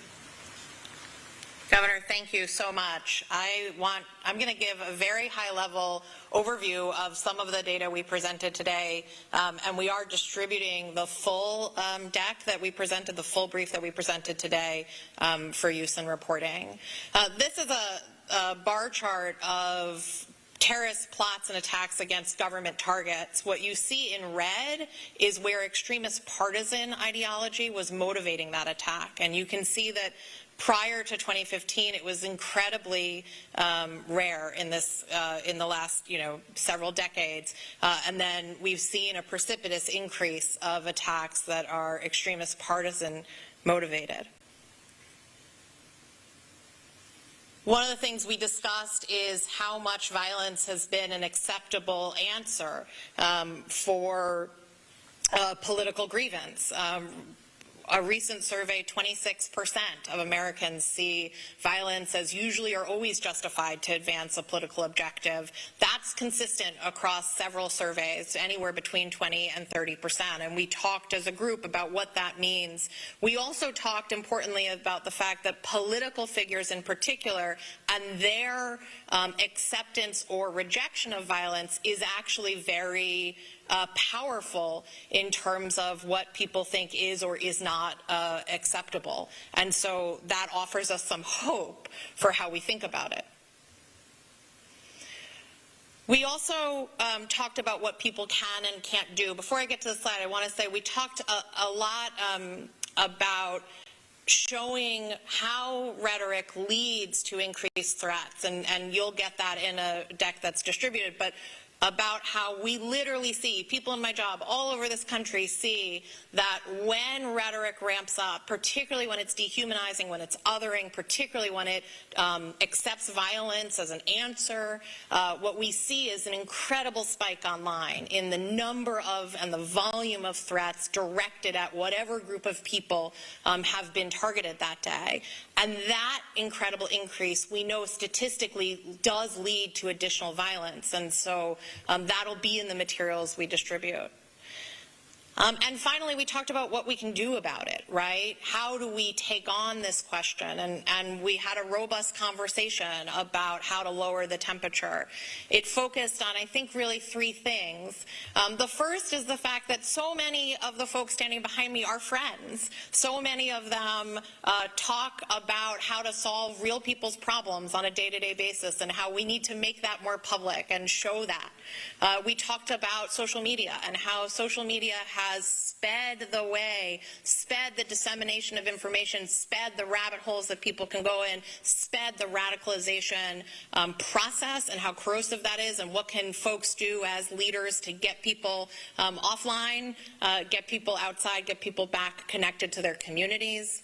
And then talked about setting good examples and specifically how people can set good examples. Talked about sometimes you don't need to say anything, that sometimes after an attack like this, the best thing to do is to condemn the violence and then withhold judgment on motivations for law enforcement to do their work. And then obviously, finally, we talked about Governor Cox's Disagree Better campaign as a model for the rest of the country to follow. I want to invite County Executive Poloncarz to give some remarks. Thank you, Commissioner, and thank you, Governor, for hosting this conversation.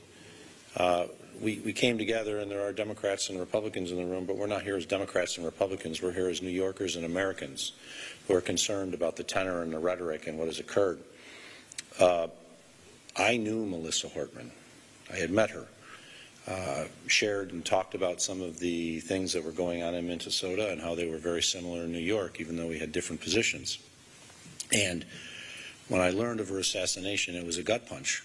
But it was also a gut punch to me when there was the assassination attempt on President Trump, knowing the impact that could have on our country, as well as the assassination of Charlie Kirk. And we need to come together, and that's why I'm very thankful that the governor is hosting this discussion, to remind everybody that in a democratic society, we can have differences of opinion. It's important to have differences of opinion. The people in this room and those that are online don't agree on everything when it comes to policy, but we can do it in such a manner where it does not become a blood sport, where people feel like they have to take that next step. Political violence is never acceptable in a democratic republic. If you were upset about the murder of Melissa Hortman and her husband Mark, you should be upset about the murder of Charlie Kirk. If you were upset about the murder of Charlie Kirk, you should be upset about the murder of Melissa Hortman and her husband Mark. There's no difference. Murder is murder. Political violence is terrible. I've been subject to death threats. Thankfully, nothing has ever occurred of it, but people were held responsible for their actions and the threats that were made. And we need to remind everybody that the individuals who are serving our community are doing it because they're trying to create a better community for all. We don't always have to agree on the policy, but we can work together, regardless of political affiliations, to create better cities, towns, counties, states, and country.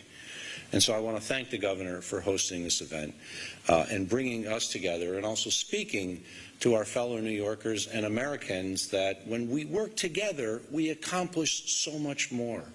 The divisiveness that we see in our country is something that we will remember for the rest of our lives. And if last week's act is the last act of political violence that we see during our lives, then we will all have accomplished something by reminding everybody we all have a role in our country as citizens, and that is to play an active role in our democracy, not through violence, but through speaking up and letting the elected officials know where they stand on issues and where you stand on issues. Criticism is okay. It's embedded in the First Amendment right of free speech. We always understand as elected officials we will be criticized sometimes for our actions, but that is where it must stop. It can't go to the next level. So thank you, Governor, for hosting this conversation. Good afternoon. I'm County Executive Steve Newhouse from Orange County in the Hudson Valley. Governor, I want to thank you for bringing us together. This is the right thing to do. And all my colleagues that are standing behind me, we had a very good dialogue. I will tell you, I didn't know Charlie Kirk. I am a county executive trying to run a county, and more importantly, I'm a father. I got 4 children that, the last couple of days are asking me what is going on in this country, and is this country falling apart? And I think we as elected officials and the governor's taking the lead here, and some of the stuff that we talked about that the other governors are talking about, to actually take command of the dialogue and say that it's not acceptable to talk in terms of mentioning violence, where now people are taken seriously. I think going forward, what you're going to see in this country and what you're going to see in these counties across the state and New York State is more security, more intelligence to make sure that we're protecting the public, because everywhere I've gone in the last week, it's on everybody's mind. Are we safe? Is this country going to be okay? The next thing you're going to see is, more importantly, is us making sure that when we hear people speaking, that we stop them and say this is not acceptable, because for too long they've been getting away with it. There are some good positive things that have happened in the last few days. We're seeing non-typical late night comedians, sports stadiums that normally don't get involved in us, saying this is not America and this is not right. And we need to see more of that, and we need to hold people accountable. So again, Governor, thank you for having us today, and I'm happy to be part of the solution with you. Thank you, County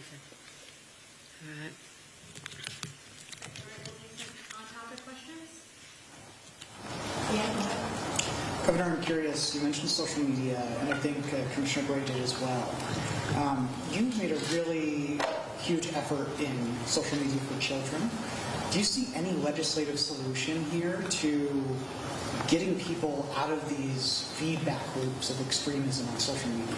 You know, that's an excellent question. You know, it does start with making sure that our children get off on the right foot and are not subjected to bombardment of addictive algorithms designed for profit for large corporations that take their personal data, sell it, or try to, you know, create the addiction, which they're very successful at, that holds our kids close and doesn't allow them to escape, which is why our distraction-free environment, the cell phone ban, is a really tough adjustment for our children.